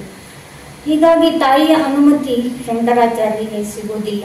ಅವಳು ಹೇಳಿದಾಗೆಲ್ಲ, ಶಂಕರಾಚಾರ್ಯರು ಕೇಳಿದಾಗೆಲ್ಲ ಅದೇ ಹೇಳ್ತಿದ್ರು, ನೀನು ಒಬ್ಬನೇ ಮಗನಪ್ಪ ನನಗಿರೋದು, ನೀನು ವಂಶೋದ್ಧಾರಕ ಆಗು ಅಂತ. ಹೀಗಾಗಿ ಶಂಕರಾಚಾರ್ಯರು ತಾಯಿಯ ಮೇಲಿನ ಮಮತೆಯಿಂದ ಹಾಗೆ ಇದ್ರು. ಒಂದು ದಿವಸ ಅವರು ಪೂರ್ಣಾ ನದಿಗೆ ಸ್ನಾನಕ್ಕೆ ಹೋದಾಗ ಮೊಸಳೆ ಅವ್ರ ಕಾಲನ್ನು ಹಿಡ್ಕೊಳ್ತದೆ. ಇದು ಸಾಮಾನ್ಯ ಎಲ್ಲರಿಗೂ ಗೊತ್ತಿರುವಂತಹದ್ದು. ಮೊಸಳೆ ಕಾಲನ್ನ ಹಿಡ್ಕೊಂಡಾಗ ಶಂಕರಾಚಾರ್ಯರು ಏನನ್ನಿಸ್ತದೆ ಅಂದ್ರೆ, ನಾನಿನ್ನು ಸಾಯ್ತೇನೆ, ಸಾಯೋದ್ಕಿಂತ ಮೊದಲಾದ್ರೂ ಸನ್ಯಾಸ ಸ್ವೀಕರಿಸೋ ಸಂಕಲ್ಪ ಆದ್ರೂ ಮಾಡ್ಕೊಂಡು ಸಾಯ್ತೇನೆ ಅಂತ ಅಮ್ಮನಿಗೆ ಹೇಳ್ತಾರೆ. ಈಗಾದ್ರೂ ನನ್ಗೆ ಅನುಮತಿ ಕೊಡು, ನಾನು ಸಾಯ್ತಾ ಇದ್ದೇನೆ ಅಂತ. ಆ ತಾಯಿ ಏನೂ ದಾರಿ ಕಾಣದೆ ಆಯ್ತು ಅಂತ ಹೇಳ್ತಾರೆ. ಅಷ್ಟರಲ್ಲೇ ಮೊಸಳೆ ಅವ್ರ ಕಾಲನ್ನ ಬಿಟ್ಟು ಹೋಗಿರ್ತದೆ. ಆ ಮೊಸಳೆ ಏನಂದ್ರೆ, ಅವ್ರು ದೂರ್ವಾಸರ ಶಾಪದಿಂದ ಗಂಧರ್ವ ಮೊಸಳೆ ಅವತಾರವನ್ನು ಮೊಸಳೆ ಆಗಿ ಬಂದಿತ್ತು ಈ ನದಿಗೆ. ದೈವಾಂಶ ಸಮೂಹತರ ಸ್ಪರ್ಶದಿಂದ ಈ ಶಾಪ ವಿಮೋಚನೆ ಆಗ್ತದೆ ಅಂತ ದೂರ್ವಾಸರು ಹೇಳಿದ್ರು. ಹೀಗಾಗಿ ಶಾಪ ವಿಮೋಚನೆ ಆಯಿತು, ಶಂಕರರಿಗೆ ಸನ್ಯಾಸ ಪ್ರಾಪ್ತಿನೂ ಆಯಿತು. ಹೀಗೆ ಸನ್ಯಾಸ ಪ್ರಾಪ್ತಿ ಅದು ಏನು ಅವರೆಷ್ಟಕ್ಕೆ ಅವರು ಸಂಕಲ್ಪ ಮಾಡಿಕೊಂಡು ಸ್ವೀಕಾರ ಮಾಡಿದ್ರು ಅಷ್ಟೇ. ಆಮೇಲೆ ಅವರು ಗೋವಿಂದ ಭಗವತ್ಪಾದರನ್ನ ಹುಡ್ಕೊಂಡು ಹೋಗ್ತಾರೆ. ಇನ್ನು ತಾನು ಇಲ್ಲಿ ಇರೋದಲ್ಲ, ಗುರುಗಳ ಕಡೆಗೆ ಹೋಗ್ಬೇಕು ಅಂತ. ಗುರುಗಳಿಗೂ ಸಹಿತ ಶಂಕರರು ದೈವಾಂಶ ಸಂಭೂತರ ಬಗ್ಗೆ ಈಗಾಗಲೇ ಗೊತ್ತಿತ್ತು. ಶಂಕರ ಯಾವಾಗ ಬರಬಹುದು ಅಂತ ಕಾಯ್ತಾ ಇದ್ರು. ಅವರು ಶಂಕರರು ಹೋದಾಗ ಅವರು ಗುಹೆಯಲ್ಲಿ ಧ್ಯಾನ ಸ್ಥಿತಿಯಲ್ಲಿ ಇದ್ರು. ಸ್ವಲ್ಪ ತಿನ್ನ ನಂತರ ಅವರು ಎಚ್ಚರದಾಗ ಕೇಳ್ತಾರೆ, ಕಹಸ್ತ್ವಂ, ನೀನು ಯಾರಿದ್ದೀಯಪ್ಪ ಅಂತ ಕೇಳ್ತಾರೆ. ಆವಾಗ ಶಂಕರರು ಹೇಳ್ತಾರೆ, ನಾನು ಚೈತನ್ಯ ಸ್ವರೂಪಿಯಾದ ಶಿವನಾಗಿದ್ದೇನೆ. ಪೃಥ್ವಿ ಜಲ ತೇಜ ಆಕಾಶ ಈ ಪಂಚಭೂತಗಳೂ ಅಲ್ಲ, ಸ್ಪರ್ಶ ಶಬ್ದ ರೂಪ ಸ್ಪರ್ಶ ಗಂಧ ಪಂಚೇಂದ್ರಿಯಗಳೂ ಅಲ್ಲ, ನಾನು ಚೈತನ್ಯ ಸ್ವರೂಪಿಯಾದ ಶಿವನಾಗಿದ್ದೇನೆ ಅಂತ. ಅವರು ಉತ್ತರದಿಂದ ಬಹಳ ಖುಷಿಯಾದಂಥ ಗೋವಿಂದ ಭಗವತ್ಪಾದರು ಅವರನ್ನ ಶಿಷ್ಯರನ್ನಾಗಿ ಸ್ವೀಕಾರ ಮಾಡ್ತಾರೆ. ಹೀಗೆ ಶಂಕರರು ಗೋವಿಂದ ಭಗವತ್ಪಾದರ ಹತ್ರ ಹೋದಾಗಿಂದ ಅವರ ಜೀವನ ಎಲ್ಲ ಬದಲಾಯಿತು. ಅವರು ತತ್ವಜ್ಞಾನವನ್ನ ಬಹಳ ಅಧ್ಯಯನ ಮಾಡಿದ್ರು, ಎಲ್ಲವನ್ನೂ ತಿಳ್ಕೊಂಡ್ರು. ಅದೇ 16 ವರ್ಷದಲ್ಲಿ ಅವರು ಭಾಷ್ಯವನ್ನೆಲ್ಲ ಬರೆದ್ಬಿಟ್ರು. ಗೋವಿಂದ ಭಗವತ್ಪಾದರು ಹೇಳಿದ್ರು ಅವರಿಗೆ, ನೀನು ಇಂಥದ್ದನ್ನೆಲ್ಲ ಮಾಡಬೇಕು ಅಂತ. ಶಂಕರಾಚಾರ್ಯರ ಮುಖ್ಯವಾದ ಕೃತಿಗಳನ್ನು ನಾವು ನೋಡುವುದಾದ್ರೆ ಅದನ್ನು 3 ವಿಭಾಗಗಳಲ್ಲಿ ಮಾಡಬಹುದು. ಅದು ಒಂದು ಭಾಷ್ಯ ಸಾಹಿತ್ಯ, ಪ್ರಕರಣ ಸಾಹಿತ್ಯ ಮತ್ತು ಸ್ತೋತ್ರ ಸಾಹಿತ್ಯ ಅಂತ. ಈ ಶಂಕರಾಚಾರ್ಯರು ಕಿಂತ ಮುಂಚೆ ಯಾರೂ ಸಹಿತ ಈ ಉಪನಿಷತ್ತುಗಳಿಗೆ ಭಾಷ್ಯವನ್ನ ಬರೆದಿರಲಿಲ್ಲ. ಉಪನಿಷತ್ತು ಅನ್ನೋದು ಗೊತ್ತೇ ಇರಲಿಲ್ಲ, ಹಾಗೆ ಕತ್ತಲೆಯಲ್ಲಿ ಇತ್ತು. ಅದನ್ನ ಬೆಳಕಿಗೆ ತಂದವರು ಶಂಕರಾಚಾರ್ಯರು. ಅವರು ಒಂದು 10 ಉಪನಿಷತ್ತು, ಮುಖ್ಯವಾದ 10 ಉಪನಿಷತ್ತುಗಳು, ಕೇನ ಕಠ ಈಶ ಪ್ರಶ್ನ ತೈತರೀಯ ಐತರೀಯ ಮುಂಡಕ ಮಾಂಡುಕ್ಯ ಬೃಹದಾರಣ್ಯಕ ಮತ್ತು ಚಾಂದೋಗ್ಯ ಈ 10 ಉಪನಿಷತ್ತುಗಳಿಗೆ ಭಾಷ್ಯವನ್ನ ಬರೆದರು. ಅಲ್ಲದೆ ಭಗವದ್ಗೀತೆ 555 ಬ್ರಹ್ಮಸೂತ್ರಗಳಿಗೆ ಭಾಷ್ಯ. ಇದೆಲ್ಲ ಕಬ್ಬಿಣದ ಕಡಲೆ ಅಂತ ಅನಿಸ್ಕೊಂಡ ಬ್ರಹ್ಮಸೂತ್ರ ಮತ್ತು ಉಪನಿಷತ್ತುಗಳು. ಇದನ್ನ ಅವರು ಭಾಷ್ಯ ಬರೆದ ನಂತರ ಇದರ ಉಪನಿಷತ್ತಿನ ಬಗ್ಗೆ ಎಲ್ಲರಿಗೂ ಗೊತ್ತಾಗಲಿಕ್ಕೆ ಚಾಲು ಆಯಿತು. ಹೀಗೆ ಈ ಶಂಕರಾಚಾರ್ಯರು ಎಲ್ಲರಿಗೂ ಸಹಿತ ಉಪನಿಷತ್ತು ಇದೆ ಅನ್ನೋದನ್ನ ತೋರಿಸ್ಕೊಟ್ಟು ಅದರ ತತ್ವವನ್ನ ಎಲ್ಲರಿಗೂ ತಿಳಿಸುವಂತೆ ಮಾಡಿದವರು. ಹೀಗಾಗಿ ಅವರಿಗೆ ಎಷ್ಟು ಕೃತಜ್ಞತೆಗಳನ್ನ ಹೇಳಿದ್ರು ಈ ಮಾನವ ಕೋಟಿ ಸಾಲದು. ಅಷ್ಟು ಚಂದವಾದ ಉಪನಿಷತ್ತನ್ನ ತಿಳ್ಕೊಳ್ಳೋದು, ಅದನ್ನ ಬರೆಯೋದು ಅಂದ್ರೆ ಅದು ಆವಾಗಿನ ಮಟ್ಟಿಗೆ ಬಹಳ ಕಷ್ಟದ ಕೆಲಸ. ಈಗೂ ಸಹಿತ ಅದರ ತತ್ವಜ್ಞಾನವನ್ನು ಅರ್ಥಕೊಳ್ಳೋದು ಬಹಳ ಕಷ್ಟದ ಕೆಲಸವೇ ಸರಿ. ಹೀಗಾಗಿ ಶಂಕರರ ಕೃತಿಗಳನ್ನು ಸಹಿತ 3 ವಿಭಾಗಗಳಲ್ಲಿ ಓದುಗರನ್ನು ಸಹಿತ 3 ವಿಭಾಗ: ಉತ್ತಮರು, ಮಧ್ಯಮರು ಮತ್ತು ಜನಸಾಮಾನ್ಯರು. ಉತ್ತಮರು ಅಂದ್ರೆ ಬುದ್ಧಿವಂತ ವರ್ಗ ಮಾತ್ರ ಈ ಉಪನಿಷತ್ತು ಇದನ್ನ ತಿಳ್ಕೊಳ್ಬಹುದು ಅಂತ. ಇನ್ನು ಮಧ್ಯಮರು ಇದು ಪ್ರಕರಣ ಗ್ರಂಥಗಳನ್ನ ತಿಳ್ಕೊಳ್ಬಹುದು. ಮತ್ತೆ ಜನಸಾಮಾನ್ಯರು ಅಂದ್ರೆ ಸ್ತೋತ್ರ ಸಾಹಿತ್ಯವನ್ನ ತಿಳ್ಕೊಳ್ಬಹುದು ಅಂತ 3 ವಿಭಾಗಗಳನ್ನ ಮಾಡ್ತಾರೆ. ಇನ್ನು ಈ ಪ್ರಕರಣ ಸಾಹಿತ್ಯದಲ್ಲಿ ವಿವೇಕ ಚೂಡಾಮಣಿ ಬಹಳಷ್ಟು ಗ್ರಂಥಗಳಿವೆ. ಎಲ್ಲವೂ ಈಗ ಉಪಲಬ್ಧವಾಗಿಲ್ಲ. ಉಪಲಬ್ಧವಾಗುವುದೆಲ್ಲ ಓದಬಹುದು ನಾವು. ಅದನ್ನ ತಿಳ್ಕೊಳ್ಳೋದು ಅಷ್ಟು ಸುಲಭ ಇಲ್ಲ. ಬಹಳ ನಾವು ಪ್ರಯತ್ನದಿಂದ ಅದನ್ನ ತಿಳ್ಕೊಳ್ಬಹುದು. ವಿವೇಕ ಚೂಡಾಂಬ ಶಂಕರ ಭಗವತ್ಪಾದರು ನೀನು ಕಲ್ತಿದ್ದು ಸಾಕು, ನಿಮ್ಗೆ ಇನ್ನೂ ಬೇಕಾದಷ್ಟು ಕೆಲಸ ಇದೆ ಮಾಡಲಿಕ್ಕೆ, ಹೋಗು ಈ ಭಾಷ್ಯಗಳನ್ನೆಲ್ಲ ಬರೀ ಎಲ್ಲ ನೀ ಇಂಥದ್ದನ್ನೆಲ್ಲ ಮಾಡು ಅಂತ ಶಂಕರ ಭಗವತ್ಪಾದರು ಹೇಳ್ತಾರೆ. ಆವಾಗ ಶಂಕರಾಚಾರ್ಯರಿಗೆ ಅನಿಸ್ತದೆ ನಾನು ಗುರುದಕ್ಷಿಣೆಯಾಗಿ ಆಚಾರ್ಯರಿಗೆ ಏನನ್ನ ಕೊಡ್ಲಿ ಅಂತ. ಆವಾಗ ರಚಿಸಿದಂಥದ್ದೇ ವಿವೇಕ ಚೂಡಾಮಣಿ. ವಿವೇಕ ಚೂಡಾಮಣಿಯಲ್ಲಿ ಇರುವಂಥದ್ದೆಲ್ಲ ಈ ಮೋಕ್ಷಕ್ಕೆ ದಾರಿ ತೋರಿಸುವಂತಹ ವಿಧಾನಗಳೇ ಅಂತ ಹೇಳಬಹುದು. ಅವರು ಸರ್ವ ವೇದಾಂತ ಸಿದ್ಧಾಂತಂ ಗೋಚರಂ ತಮ ಗೋಚರಂ ಗೋವಿಂದಂ ಪರಮಾನಂದಂ ಸದ್ಗುರುಂ ಪ್ರಣತೋಸ್ಮ್ಯಹಂ ಅಂತ ಇದನ್ನ ಶುರು ಮಾಡ್ತಾರೆ ಮಂಗಲ ಶ್ಲೋಕವಾಗಿ. ಆಗ ಮೋಹಮೇವ ಮಹಾಶತ್ರು ಮುಮುಕ್ಷೋರ್ ವಪುರಾದಿಷು ಮೋಹೋ ವಿನಿರ್ಜಿತೋ ಏನ ಸಮುಕ್ತಿ ಪದಮರ್ಹತಿ ಅಂತ. ಯಾರು ಮೋಹಕ್ಕೆ ಒಳಗಾಗ್ತಾರೋ, ಈ ದೇಹದ ಮೋಹ ಇರಬಹುದು, ಸಂಸಾರದ ಮೋಹ ಇರಬಹುದು, ಎಲ್ಲ ಸಂಪತ್ತಿನ ಮೋಹ, ಎಲ್ಲ ಮೋಹವನ್ನ ಯಾರು ಹೊಂದಿರ್ತಾರೋ ಆ ಮೋಹ ಅನ್ನೋದೇ ಒಂದು ಮೋಕ್ಷದ ದಾರಿ ಸೇರ್ಬೇಕು ಅಂದವನಿಗೆ ಶತ್ರು ಆಗ್ತದೆ. ಯಾರು ಮೋಹವನ್ನ ಗೆಲ್ತಾರೋ ಅವನು ಸುಲಭವಾಗಿ ಮೋಕ್ಷದ ದಾರಿಯನ್ನ ಹಿಡ್ಕೊಳ್ಳಬಹುದು ಅಂತ ಈ ಶ್ಲೋಕದಲ್ಲಿ ಹೇಳಿದ್ದಾರೆ. ಇನ್ನೊಂದು ಮುಖ್ಯವಾದದ್ದು ಅಥವಾ ಬಹಳ ಸುಂದರವಾದದ್ದು ಅಂತ ಹೇಳ್ಬಹುದು. ಅಥವಾ ಇದು ಮಹಾಭಾರತದಲ್ಲಿ ಯಕ್ಷ ಪ್ರಶ್ನೆ ಇದೆಯಲ್ಲ, ಆ ಥರ ಪ್ರಶ್ನೆ ಮತ್ತು ಉತ್ತರ ರೂಪದಲ್ಲಿ ಇರುವಂತಹದ್ದು. ಅಲ್ಲಿ ಯಕ್ಷ ಮತ್ತು ಯುಧಿಷ್ಠಿರ ಇರ್ತಾರೆ. ಇಲ್ಲಿ ಶಂಕರಾಚಾರ್ಯರೇ ಪ್ರಶ್ನೆ ಮತ್ತು ಉತ್ತರದ ಮೂಲಕ ನಮಗೆ ಒಂದು ಜೀವನ ಮಾರ್ಗವನ್ನ ತಿಳಿಸ್ಕೊಟ್ಟಿದ್ದಾರೆ. ಫಸ್ಟೇ ಇದೆ ಭಗವಾನ್ ಕಿಂ ಉಪದೇಯಂ ಗುರುವಚನಂ. ಯಾವುದು ನಾವು ಜೀವನದಲ್ಲಿ ಸ್ವೀಕಾರ ಮಾಡುವಂತಹದ್ದು ಅಂದ್ರೆ ಗುರುವಿನ ವಚನ. ಗುರು ಅಂದ್ರೆ ಬರೇ ಗುರು ಅಂತಲ್ಲ, ತಂದೆ ತಾಯಿ ಹಿರಿಯರು ಎಲ್ಲರೂ ಸಹಿತ ನಮಗೆ ಗುರುವೇ ಆಗ್ತಾರೆ. ಅವರ ವಚನವನ್ನ ನಾವು ಪಾಲಿಸೋದು ಅದು ಸ್ವೀಕಾರಾರ್ಹ ಅಂತ. ಹಾಗಾದ್ರೆ ಹೇಯಂ ಅಭಿಚಕಿಂ, ಯಾವುದನ್ನ ನಾವು ಬಿಡಬೇಕು ಅಂದ್ರೆ ಅಕಾರ್ಯಂ, ಕೆಟ್ಟ ಕೆಲಸವನ್ನ ಬಿಡಬೇಕು. ಯಾವುದೆಲ್ಲ ಅಕಾರ್ಯ, ಸುಳ್ಳು ಹೇಳುವುದ್ರಿಂದ ಎಲ್ಲವೂ ಕೆಟ್ಟ ಕೆಲಸನೇ. ಅಂತ ಕೆಟ್ಟ ಕೆಲಸಗಳನ್ನ ಬಿಡಬೇಕು ಅನ್ನೋದು ಇದು ಶಂಕರಾಚಾರ್ಯ ಹೇಳಿರುವಂತಹದ್ದು. ಕಹ ಶುಚಿರಿಹ, ಯಾರು ಈ ಲೋಕದಲ್ಲಿ ಶುಚಿ ಪವಿತ್ರವಾದವನು ಅಂದ್ರೆ 3 ಸಾರಿ ಸ್ನಾನ ಮಾಡಿದರೆ ಪವಿತ್ರತೆ ಬರಲಾರದು. ಯಸ್ಯ ಮಾನಸಂ ಶುದ್ಧಂ, ಕಹ ಶುಚಿರಿಹ ಯಸ್ಯ ಮಾನಸಂ ಶುದ್ಧಂ ಅಂತ ಹೇಳಿದ್ದಾರೆ. ಯಾರ ಮನಸ್ಸು, ಯಾರ ಅಂತರಂಗ ಶುದ್ಧವಾಗಿದೆಯೋ ಅವನೇ ಪವಿತ್ರವಾದವನು ಅಂತ. ಕಿಂ ವಿಷಂ, ಯಾವುದು ವಿಷ, ಯಾವುದು ಪಾಯ್ಸನ್ ನಮಗೆ ಅಂತಂದ್ರೆ ಅವಧೀರಣ ಗುರುಷು, ಗುರುವಿನಲ್ಲಿ ತಿರಸ್ಕಾರ. ಗುರು ಹಿರಿಯರು ತಂದೆ ತಾಯಿಗಳನ್ನ ತಿರಸ್ಕಾರ ಮಾಡಿದವರು ಎಂದೂ ಅವರಿಗೆ ಒಳ್ಳೆಯದಾಗುವುದಿಲ್ಲ. ಅದು ಅವರ ಪಾಲಿಗೆ ವಿಷನೇ ಆಗ್ತದೆ. ಕಿಂ ಜೀವಿತಂ, ಜೀವನ ಹೆಂಗಿರಬೇಕು ಹಾಗಾದ್ರೆ? ಅನವಧ್ಯಂ, ಕಳಂಕರಹಿತವಾಗಿ ಇರಬೇಕು. ಕಳಂಕರಹಿತವಾದ ಜೀವನವನ್ನ ಮಾಡುವುದು ಅಂದ್ರೆ ಅದು ಸುಲಭದ ಮಾತಲ್ಲ. ಕಳಂಕ ಒಮ್ಮೆ ಅಂಟ್ಕೊಂತು ಅಂದ್ರಂತೂ ಅದು ಒಮ್ಮೆ ಅಂಟ್ಕೊಂಡ್ರೆ ಮುಗೀತು, ನಮ್ಮಿಂದ ಬಿಡೋದೂ ಇಲ್ಲ. ಹಿಂಗಾಗಿ ನಾವು ಕಳಂಕ ರಹಿತವಾದ ಜೀವನ ಅಂತ ಅನಿಸ್ಕೊಳ್ತದೆ. ಕಿಂ ಅನರ್ಘಂ, ಬಹಳ ಮೌಲ್ಯಯುತವಾದದ್ದು, ವ್ಯಾಲ್ಯೂಯಬಲ್ ಆದದ್ದು ಯಾವುದು ಅಂದ್ರೆ ಯದವಸರೇ ದತ್ತಂ, ಯಾವುದು ಯಾರಿಗೆ ಅಗತ್ಯ ಇದೆಯೋ ಅದನ್ನ ಕೊಡೋದು ಮೌಲ್ಯಯುತವಾದದ್ದು, ವ್ಯಾಲ್ಯೂಯಬಲ್ ಅಂತ ಅನಿಸ್ಕೊಳ್ತದೆ. ಒಂದು ಆಕ್ಸಿಡೆಂಟ್ ಆದಂತ ವ್ಯಕ್ತಿಗೆ ಬ್ಲಡ್ ಲಾಸ್ ಆಗಿರ್ತದೆ, ಅವನಿಗೆ 1 ಬಾಟಲ್ ರಕ್ತ ಅನ್ನುವಂಥದ್ದು ವ್ಯಾಲ್ಯೂಯಬಲ್, ಬಹಳ ವ್ಯಾಲ್ಯೂ, ಅವನ ಜೀವನ ಅದು. 1 ಬಾಟಲ್ ರಕ್ತ ವ್ಯಾಲ್ಯೂಯಬಲ್ ಅನಿಸ್ತದೆ, ಅದು ಅನರ್ಘಂ ಅಂತ. ಆಮರಣಾತ್ ಕಿಂ ಶಲ್ಯಂ, ಯಾವುದು ನಮ್ಮ ಜೀವನದಲ್ಲಿ ಮುಳ್ಳಿನ ತರ ಕೊನೆ ತನಕ ನಮ್ಮನ್ನ ಚುಚುತ್ತಾ ಇರೋದು ಯಾವುದು ಅಂದ್ರೆ ಪ್ರಚ್ಛನ್ನಂ ಯತ್ ಕೃತಂ ಪಾಪಂ, ನಾವು ಸೀಕ್ರೆಟ್ ಆಗಿ ಗುಟ್ಟಾಗಿ ಮಾಡಿದಂತ ಪಾಪ ನಮ್ಮನ್ನ ಜೀವನ ಪರ್ಯಂತ ಚುಚ್ಚುತ್ತಾ ಇರ್ತದೆ.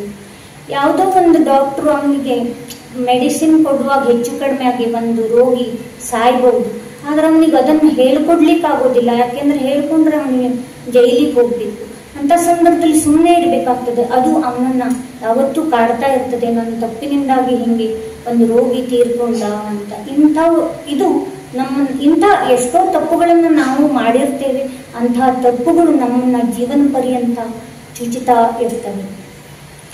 ಸ್ಥಾತವ್ಯಂ, ಹಾಗಾದ್ರೆ ನಾವು ಜೀವನದಲ್ಲಿ ಎಲ್ಲಿ ನಿಲ್ಬೇಕು ಅಥವಾ ಯಾವ ಮಾರ್ಗದಲ್ಲಿ ನಾವು ಹೋಗ್ತಾ ಇರಬೇಕು ಅಂದ್ರೆ ನ್ಯಾಯೇ ಪತಿ ದೃಷ್ಟಾದೃಷ್ಟ ಲಾಭಾಢ್ಯ, ನಾವು ನ್ಯಾಯವಾದ ಮಾರ್ಗದಲ್ಲಿ ಹೋಗ್ತಾ ಇರಬೇಕು. ಲಾಭ ನಷ್ಟಗಳನ್ನ ಲೆಕ್ಕಾಚಾರ ಹಾಕುದಲ್ಲ. ನಾವು ನ್ಯಾಯ ಮಾರ್ಗದಲ್ಲಿ ಹೋಗ್ತಾ ಇರುವಾಗ ನಾವು ಒಂದ್ ದಿವಸ ನಮ್ಮ ಗುರಿಯನ್ನ ತಲುಪ್ತೀವಿ. ಅನ್ಯಾಯ ಮಾರ್ಗದಲ್ಲಿ ಹೋದವನು ಬಹಳ ಬೇಗ ಶ್ರೀಮಂತ ಆಗಬಹುದು, ಆದ್ರೂ ಅವನು ಆ ಶ್ರೀಮಂತಿಕೆಯನ್ನ ಬಹಳ ದಿವಸದ ತನಕ ಇಟ್ಕೊಳ್ಳಾರ. ನ್ಯಾಯ ಮಾರ್ಗದಲ್ಲಿ ಹೋಗಿ ಸಂಪಾದಿಸಿದಂಥದ್ದು ಯಾವತ್ತೂ ನಮ್ಮನ್ನು ಕಾಪಾಡ್ತದೆ, ನಾವು ಇರ್ತೇವೆ ಅಲ್ಲಿ. ಹೀಗಾಗಿ ಯಾವ ಮಾರ್ಗದಲ್ಲಿ ನಾವು ನಡಿಬೇಕು ಅಂದ್ರೆ ನ್ಯಾಯವಾದ ಮಾರ್ಗದಲ್ಲಿ ನಾವು ನಡಿಬೇಕು ಅಂತ. ಇಂತಹ ಎಷ್ಟೊಂದು ಸುಂದರವಾದಂತಹ ಪ್ರಶ್ನೋತ್ತರ ರತ್ನಮಾಲಿಕೆಯಲ್ಲಿ ಇದೆ. ಅದನ್ನೆಲ್ಲ ನಾವು ಜೀವನದಲ್ಲಿ ಅಳವಡಿಸಿಕೊಂಡಾಗ ಅದು ನಾವು ಶಂಕರಾಚಾರ್ಯರಿಗೆ ಸಲ್ಲಿಸುವಂತಹ ಗೌರವ ಆಗ್ತದೆ. ಇನ್ನು ಸ್ತೋತ್ರ ಸಾಹಿತ್ಯವನ್ನ ನೋಡುವುದಾದ್ರೆ ಎಷ್ಟೊಂದು ಸ್ತೋತ್ರ ಸಾಹಿತ್ಯ ಇದೆ, ಅದನ್ನೆಲ್ಲ ನಾವು ಹೇಳ್ತಾನೆ ಇರ್ತೇವೆ. ಆದ್ರೆ ನಮ್ಗೆ ಸುಮ್ಮನೆ ನಾವು ಎಷ್ಟೊಂದು ಅದನ್ನ ಹೇಳ್ತಾ ಇರ್ತೇವೆ, ನಮ್ಗೆ ಅದು ಗೊತ್ತಿರೋದಿಲ್ಲ ಅದರೊಳಗೆ ಏನಿದೆ, ಅದರೊಳಗಿರುವಂತ ಅಂತರಾರ್ಥ ನಮಗೆ ಗೊತ್ತಿರುವುದಿಲ್ಲ. ಇದೆ ಭಜಗೋವಿಂದಂ, ಈಗಷ್ಟೇ ಹೇಳಿದ್ರಲ್ಲ, ಭಜಗೋವಿಂದಂ ಭಜಗೋವಿಂದಂ ಗೋವಿಂದಂ ಭಜ ಮೂಢಮತಿ. ಏನು ಒಂದ್ ದಿವಸ ಶಂಕರಾಚಾರ್ಯರು ಕಾಶಿಯಲ್ಲಿ ಅಡ್ಡಾಡ್ತಾ ಇರುವಾಗ ಅವರಿಗೆ ಒಂದು ವಯೋವೃದ್ಧ ವ್ಯಾಕರಣವನ್ನ ಅಭ್ಯಾಸ ಮಾಡ್ತಾ ಇರೋದು, ಸ್ತೋತ್ರಗಳನ್ನ ಬಾಯಾಟ ಮಾಡ್ತಿರೋದು ಕಾಣಿಸ್ತದೆ. ಆವಾಗ ಅವರು 6 ವರ್ಷದಲ್ಲೇ ಎಲ್ಲ ಕಲಿತವರು. ಅವರಿಗೆ ಅನಿಸ್ತದೆ ಇದೆಲ್ಲ ಕಲಿತಾ ಇದ್ದಾನಲ್ಲ ಇನ್ನು ಅಂತ. ಆವಾಗ ಹುಟ್ಕೊಂಡಿದ್ದು ಇದು ಭಜಗೋವಿಂದಂ. ಈಗ ಯಾವುದೂ ಸಹಿತ ಗೋವಿಂದನನ್ನ ನೆನೆ ನೀನು, ಈ ವ್ಯಾಕರಣ ಸೂತ್ರ ನಿನ್ನ ಕಾಲ ಸಂತ್ರಾಪ್ತಿ ಸನ್ನಿಹಿತೆ ಕಾಲ, ನಿನ್ನ ಕಾಲ ಈಗ ಮುಗಿತಾ ಬಂದಾಗ ಇದು ನಿನ್ನನ್ನ ರಕ್ಷಣೆ ಮಾಡುವುದಿಲ್ಲ. ಹೀಗಾಗಿ ಗೋವಿಂದನನ್ನ ಭಜಿಸು ಅಂತ ಶಂಕರಾಚಾರ್ಯರು ಅವನನ್ನ ನೋಡಿ ಈ ಸಮಸ್ತ ಜನತೆಗೆ ಹೇಳಿರುವಂತಹದ್ದು ಈ ಸ್ತೋತ್ರ.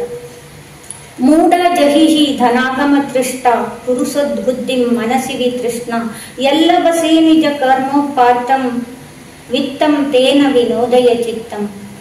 ಜಹಿಹಿ ಬಿಡು, ಕೊಲ್ಲು ಅನ್ನುವಂತ ಅರ್ಥ ಕೊಡ್ತದೆ.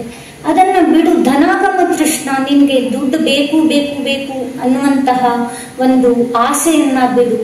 ನಿನ್ನ ಕರ್ಮಕ್ಕನುಸಾರವಾಗಿ ನಿನ್ಗೆ ದುಡ್ಡು ಸಿಕ್ಕೇ ಸಿಗ್ತದೆ. ಆ ದುಡ್ಡಿನಲ್ಲೇ ನೀನು ಸಂತೃಪ್ತಿಯನ್ನ ಕೊಡು, ಬುದ್ಧಿಯನ್ನ ಒಂದು ಒಳ್ಳೆಯ ವಿಷಯಗಳತ್ತ ಹರಿಸು ಅಂತ ಹೇಳಿದ. ಎಲ್ಲಾ ಶ್ಲೋಕಗಳಲ್ಲೂ ಬಹಳ ಸುಂದರವಾದ ಅರ್ಥ ಇದೆ. ಬಹಳ ನಾವು ಜೀವನದಲ್ಲಿ ಅದನ್ನೆಲ್ಲವನ್ನು ತಿಳ್ಕೊಳ್ಬೇಕು ಅಷ್ಟೇ. ಮತ್ತೆ ಇನ್ನು ದೈವಿ ಅಪರಾಧ ಕ್ಷಮಾಪಣಾ ಸ್ತೋತ್ರದಲ್ಲಿ ಅವರು ಹೇಳ್ತಾರೆ, ನ ಮಂತ್ರಂ ಯಂತ್ರಂ ತದಪಿ ಚ ನ ಜಾನೆ ಸ್ತುತಿಮಹೋ ಅಂತ. ನನಗೆ ಮಂತ್ರ ತಂತ್ರ ಏನೂ ಗೊತ್ತಿಲ್ಲ, ಮತ್ತೆ ನಿನ್ನನ್ನ ಸ್ತುತಿ ಮಾಡೋದಾಗ್ಲಿ, ನಿನ್ನ ಕಥೆಗಳನ್ನ ಹೇಳೋದಾಗ್ಲಿ, ನಿನ್ನ ಸಲುವಾಗಿ ಅಳುವುದಾಗ್ಲಿ ಯಾವುದೂ ನನಗೆ ಗೊತ್ತಿಲ್ಲ. ಆದ್ರೆ ಪರಂಜಾನೆ ನನ್ಗೆ ಗೊತ್ತಿದೆ ಏನು ಅಂದ್ರೆ ನೀನು ನನ್ನ ಕ್ಲೇಶಗಳನ್ನ, ಎಲ್ಲ ಕ್ಲೇಶಗಳಿಂದ ನನ್ನನ್ನ ಉದ್ಧಾರ ಮಾಡುವುದು, ನನ್ನ ಕಷ್ಟಗಳನ್ನ ಪರಿಹಾರ ಮಾಡುವವರು ಅನ್ನೋದು ನನಗೆ ಗೊತ್ತಿದೆ ಅಂತ ಎಷ್ಟು ಭಕ್ತಿಪೂರ್ವಕವಾಗಿ ಹೇಳ್ತಾರೆ. ಶಂಕರಾಚಾರ್ಯರು ದೇವಿಯಲ್ಲಿ ಇಷ್ಟು ಭಕ್ತಿಯಿಂದ ಎಷ್ಟು ದೇವಿ ಸ್ತೋತ್ರಗಳಿವೆ, ಎಲ್ಲಾ ಸ್ತೋತ್ರಗಳಲ್ಲೂ ಅಲ್ಲಿ ಭಕ್ತಿಯ ಮಹಾಪುರವೇ ಹರಿಯುತ್ತೆ. ಇಂತಹ ಸ್ತೋತ್ರಗಳನ್ನ ನಾವು ಕಾಣೋದು ಬೇರೆಯವರಿಂದ ಕಷ್ಟ ಸಾಧ್ಯ ಅಂತಲೇ ಹೇಳ್ಬೋದು.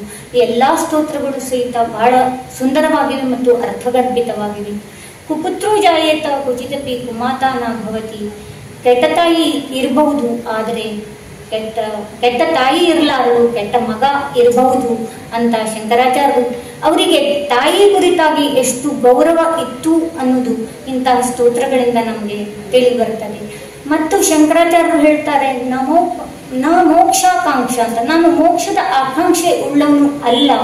ನನಗೆ ಸದಾ ನಿನ್ನ ಚರಣಗಳಲ್ಲಿ ವಂದಿಸುವಂತಹ, ನಿನ್ನನ್ನು ಕುರಿತು ಧ್ಯಾನ ಮಾಡುವಂತಹ, ನಿನ್ನನ್ನು ಪಠಿಸುವಂತಹ ಭಾಗ್ಯವನ್ನು ಕೊಡು ಸಾಕು ಅಂತ ಹೇಳ್ತಾನೆ. ಶಂಕರಾಚಾರ್ಯರಂತ ಆಚಾರ್ಯವೇ ಮೋಕ್ಷ ಬೇಡ ಅಂದಾಗ ನಮ್ಮಂಥವರ ಪಾಡು ಹೆಂಗಾಗ್ಬೋದು ಅಂತ. ಇಷ್ಟೇ ಅಲ್ಲ, ಶಂಕರಾಚಾರ್ಯರು ದೇಶದ ಉದ್ದಗಲಕ್ಕೂ ತಿರುಗಾಡಿ ಇಲ್ಲಿ ಕಾಶ್ಮೀರ ತನಕ, ಕೇರಳದಿಂದ ಕಾಶ್ಮೀರದ ತನಕ ಯಾವುದೇ ಸಂಚಾರ ಸಾಧನಗಳು ಇಲ್ಲವೇ ಇಲ್ಲದಂಥ ಕಾಲದಲ್ಲಿ ಉತ್ತರ, ದಕ್ಷಿಣ, ಪೂರ್ವ, ಪಶ್ಚಿಮಗಳಲ್ಲಿ 4 ಮಠಗಳನ್ನ ಸ್ಥಾಪಿಸ್ತಾರೆ. ಎಷ್ಟೊಂದು ಕೆಲಸಗಳನ್ನ ಮಾಡ್ತಾರೆ. ಆ ಮಠಗಳಿಗೆಲ್ಲ ಆಚಾರ್ಯರು, ಆ ಮಠಗಳಲ್ಲೆಲ್ಲ ಎಲ್ಲ ವ್ಯವಸ್ಥೆಗಳನ್ನ ಮಾಡಿ ಎಷ್ಟು ಕೆಲಸವನ್ನ ಅವರು ಬಹಳ ಸಣ್ಣ ವಯಸ್ಸಲ್ಲಿ ಮಾಡ್ತಾರೆ. 3 ಸಾರಿ ಭಾರತವನ್ನ ಸುತ್ತಾರೆ. ನಾವು 1 ಸಾರಿ ಕಾಶಿಗೆ ಹೋಗಿ ಬಂದ್ರೆ ಎಷ್ಟು ಸಾಧನೆ ಮಾಡಿದ್ದೇವೆ ಅನ್ಕೊಳ್ತೇವೆ. ಎಷ್ಟು ಏನೂ ಇಲ್ದಿದ್ದ ಕಾಲದಲ್ಲಿ ಅವರು ಎಷ್ಟು ಕೆಲಸವನ್ನ ಮಾಡಿದ್ರು. ಇನ್ನು ಶಂಕರಾಚಾರ್ಯರು ಹೇಳಿದಂತ ಅದ್ವೈತದ ಬಗ್ಗೆ ಒಂದು ಸಣ್ಣ ಅದನ್ನ ಹೇಳಿ ನೋಡ್ತೇನೆ, ಪ್ರಯತ್ನ ಮಾಡ್ತೇನೆ ಹೇಳಿ. ಬ್ರಹ್ಮ ಸತ್ಯಂ ಜಗನ್ಮಿಥ್ಯ ಜೀವೋ ಬ್ರಹ್ಮ ಇವನಾಪರ ಅಂತ. ಬ್ರಹ್ಮ ಅನ್ನುವಂಥದ್ದು ಸತ್ಯ, ಈ ಜಗತ್ತಿನಲ್ಲಿ ಇದೆಲ್ಲದೂ ಏನು ಮಿಥ್ಯ. ಜೀವೋ ಬ್ರಹ್ಮೈವ, ಜೀವವೇ ಬ್ರಹ್ಮ, ನ ಅಪರ, ಬೇರೆ ಅನ್ನುವಂಥದ್ದು ಇಲ್ಲ. ಈ ಜಗತ್ತನ್ನ ನಿಯಂತ್ರಿಸುವಂತ ಒಂದು ಶಕ್ತಿ ಇದೆಯಲ್ಲ, ದಿವಸನೂ ಸೂರ್ಯ ಬೆಳಗ್ತಾನೆ, ನಕ್ಷತ್ರಗಳು ಬೆಳಗ್ತವೆ, ಎಲ್ಲವೂ ಒಂದು ಸರಿಯಾದ ರೀತಿಯಲ್ಲಿ ನಡೀತಾ ಇರ್ತವೆ ಅಲ್ಲ, ಈ ಶಕ್ತಿ ಅನ್ನುವಂಥದ್ದೇ ಬ್ರಹ್ಮ. ಈ ಜಗತ್ತಿನಲ್ಲಿ ಉಳಿದವ್ರು ನಾವೆಲ್ಲ ಇದ್ದೇವಲ್ಲ, ಅಥವಾ ಎಲ್ಲ ಚರಾಚರ ವಸ್ತುಗಳು ಎಲ್ಲವೂ ಸಹಿತ ಇರುವಂಥದ್ದಲ್ಲ, ನಾಶ ಆಗುವಂಥದ್ದು. ನಮ್ಮಲ್ಲಿ ಯಾವ ಚೈತನ್ಯ ಅನ್ನುವಂಥದ್ದು ಇದೆಯೋ ನೋಡ್ರಿ, ನಾವು ಸತ್ತಾಗ ಏನೂ ಇರೋದಿಲ್ಲ, ಚೈತನ್ಯ. ಆ ನಮ್ಮಲ್ಲಿ ಏನು ಚೈತನ್ಯ ಇರ್ತದಲ್ಲ ಅದೇ ಬ್ರಹ್ಮ ಅಂತ ಒಂದು ಸರಳವಾದ ಅರ್ಥ ಇದು. ಇದಕ್ಕೆ ನಾವು ಬಹಳಷ್ಟು ಅರ್ಥ, ಬಹಳಷ್ಟೆಲ್ಲ ಇದೆ. ಅದನ್ನ ತಿಳ್ಕೊಳ್ಳೋದು ಎಲ್ಲ ನಮ್ಮಂತ ಸಾಮಾನ್ಯವರಿಗೆ ಕಷ್ಟವೇ ಸರಿ. ಇನ್ನು ಮತ್ತೆ ಈ ನೊಬೆಲ್ ಪ್ರಶಸ್ತಿಯನ್ನ ಪಡೆದವರು ಸಹಿತ ಇದರಲ್ಲಿ ಭೌತಶಾಸ್ತ್ರದಲ್ಲಿ ಶಂಕರಾಚಾರ್ಯರ ತತ್ವದಲ್ಲಿ ಇರುವಂತದ್ದಕ್ಕಿಂತ ಕಡಿಮೆ ನಾವು ಮಾಡಿದ್ದು ಅಂದ್ಕೊಳ್ತಾ. ನಾವಿವತ್ತು ಜಗತ್ತಿನಲ್ಲಿ ನೊಬೆಲ್ ಅಂದ್ರೆ ಬಹಳ ಶ್ರೇಷ್ಠವಾದ ಪ್ರಶಸ್ತಿ, ಉತ್ಕೃಷ್ಟವಾದ ಸಂಶೋಧನೆ ಅಂತ ಅಂದ್ಕೊಳ್ತೇವೆ. ಆದ್ರೆ ಅವರೇ ಹೇಳ್ತಾರೆ, ಶಂಕರಾಚಾರ್ಯರು ಮಾಡಿದ್ದಕ್ಕಿಂತ ಬಹಳ ಕಡಿಮೆ ನಾವು ಮಾಡಿದ್ವಿ. ನಾವು ಬಹಳ ವರ್ಷ ಮಾಡಿದ್ದೇವೆ ಕರೆ, ಅದಕ್ಕಿಂತ ನಾವು ಬಹಳ ಕಡಿಮೆ, ಶಂಕರಾಚಾರ್ಯರು ಇದಕ್ಕಿಂತ ಬಹಳ ಹೆಚ್ಚಿನದನ್ನ ಮಾಡಿದ್ದಾರೆ ಅಂತ. ವಿವೇಕಾನಂದ ಹೇಳ್ತಾರೆ, ಶಂಕರಾಚಾರ್ಯರ ಅದ್ವೈತದ ಹೊರತು ಭಾರತಕ್ಕೆ ಇನ್ನೇನೂ ಬೇಕಾಗೇ ಇಲ್ಲ ಅಂತ. ಈ ರೀತಿಯಾಗಿ ಶಂಕರಾಚಾರ್ಯರು ಭಾರತಕ್ಕೆ ಕೊಟ್ಟಿರುವಂತಹ ಕೊಡುಗೆ, ಅಥವಾ ಜಗತ್ತಿಗೆ ಸರಿ, ಜಗತ್ತಿನಲ್ಲೂ ಸಹಿತ ಶಂಕರಾಚಾರ್ಯರ ತತ್ವವನ್ನ ಅನುಸರಿಸುವವರು ಬಹಳಷ್ಟು ಜನ ಇದ್ದಾರೆ, ಶಂಕರಾಚಾರ್ಯರಿಗೆ ಗೌರವಿಸುವವರು ಬಹಳಷ್ಟು ಜನ ಇದ್ದಾರೆ. ಹೀಗಾಗಿ ಎಲ್ಲರಿಗೂ ಸಹಿತ ವಂದನೀಯವಾದ ಈ ಶಂಕರಾಚಾರ್ಯರನ್ನ ನಾವು ಸ್ಮರಿಸಬೇಕು, ಮತ್ತೆ ಅವರ ತತ್ವಗಳನ್ನ ಜೀವನದಲ್ಲಿ ಅಳವಡಿಸಿಕೊಳ್ಳಬೇಕು, ಮತ್ತು ನಾವು ಅವರಿಗೆ ಎಂದೂ ಗೌರವವನ್ನ ಸಲ್ಲಿಸಬೇಕು ಅಂತ ಹೇಳ್ತಾ ನಂದೊಂದೆರಡು ಮಾತುಗಳನ್ನು ಮುಗಿಸ್ತೇನೆ. ಎಲ್ಲರಿಗೂ ಧನ್ಯವಾದ. ಸಹೋದರರೇ, ಬಹುಶಃ ಸಮಕಾಲೀನ ತಲ್ಲಣಗಳಿಗೆ ಇತಿಹಾಸದ ಅಂಗಳದೊಳಗೆ ಪರಿಹಾರದ ಅನ್ನುವಂಥ ಮಾತದು. ಅವತ್ತಿನ ಕಾಲದಲ್ಲಿ ಅವತ್ತಿನ ಸಮಾಜ ಎದುರಿಸ್ತಿದ್ದಂಥ ಎಲ್ಲ ತಲ್ಲಣಗಳಿಗೆ ಶಂಕರಾಚಾರ್ಯರ ತತ್ವ ಒಂದು ರೀತಿಯಲ್ಲಿ ಪರಿಹಾರದ ರೂಪದಲ್ಲಿ ನಮ್ಮೆದುರಿಗಿತ್ತು. ಹಾಗಿದ್ರೆ ಇವತ್ತು ಕೂಡ ಅಷ್ಟೇ ಪ್ರಸ್ತುತ ಅನ್ನೋ ಪ್ರಶ್ನೆಯನ್ನು ನಾವು ಇಟ್ಕೊಂಡು ಯೋಚನೆ ಮಾಡಿದ್ರೆ ಬಹುಶಃ ನಮ್ಮತನದ ಅರಿವು ನಮಗಾಗಬೇಕು, ನಾವು ಯಾರು ಅನ್ನೋದು ಗೊತ್ತಾಗಬೇಕು. ಆವಾಗ ಮಾತ್ರ ನಮ್ಮೊಳಗಿನ ಕ್ರೋಧ, ಮೋಹ, ಮದ, ಮತ್ಸರ ಎಲ್ಲವನ್ನೂ ಕೂಡ ನಾವು ಕಳ್ಕೊಳ್ಳೋದಕ್ಕೆ ಸಾಧ್ಯ ಆಗ್ತದೆ. ನೆಮ್ಮದಿಯ ಬದುಕು ನಮ್ದಾಗ್ತದೆ. ಇದೇ ಒಂದು ಸಾರವನ್ನು ಭಗವತ್ಪಾದ ಶಂಕರಾಚಾರ್ಯರು ನಮಗೆ ಬೋಧಿಸಿದರು. ಬಹುಶಃ ನಾವು ಅದನ್ನು ಸರಿಯಾಗಿ ಅರ್ಥ ಮಾಡಿಕೊಳ್ಳದೇ ಇರೋದರಿಂದ ಇವತ್ತಿನ ಎಲ್ಲ ತಲ್ಲಣಗಳನ್ನು ಕೂಡ ನಾವು ಎದುರಿಸ್ತಿದ್ದೀವಿ ಅಂತ ನನಗನ್ನಿಸ್ತದೆ. ಬಹಳ ಅರ್ಥಪೂರ್ಣವಂಥ ಮಾತುಗಳನ್ನಾಡಿದಂಥ ಭಾರತಿ ಹೆಗಡೆ ಅವರಿಗೆ ತಮ್ಮೆಲ್ಲರ ಪರವಾಗಿ ಧನ್ಯವಾದಗಳನ್ನು ತಿಳಿಸ್ತಾನೆ. ಕಾರ್ಯಕ್ರಮವನ್ನು ಉದ್ಘಾಟಿಸಿದಂಥ ನಗರಾಭಿವೃದ್ಧಿ ಪ್ರಾಧಿಕಾರದ ಅಧ್ಯಕ್ಷರಾದಂಥ ಮಾನ್ಯ ಶ್ರೀ ಶಾಕೀರ್ ಸಂಧಿ ಅವರು ಸಭೆಯನ್ನು ಉದ್ದೇಶಿಸಿ ಒಂದೆರಡು ಮಾತುಗಳನ್ನು. ಎಲ್ಲರಿಗೂ ನಮಸ್ಕಾರ. ಭಾರತಿ ಹೆಗಡೆ ಮೇಡಮ್ ಅವ್ರು ಮಾತಾಡಿದ ಮೇಲೆ ನನಗನ್ಸುತ್ತೆ ಅವರ ಅಷ್ಟೇ ಹೆದರಿ ಮಾತಾಡಿದ್ಮೇಲೆ ನಮ್ಮಂಥವ್ರು ಅಂತರೂ ಮಾತಾಡ್ಲಿಕ್ಕೆ ಆಗ್ಲಿಕ್ಕಿಲ್ಲ ಅಂತ ಹೇಳಿ ನನಗೆ ಅನ್ಸುತ್ತೆ.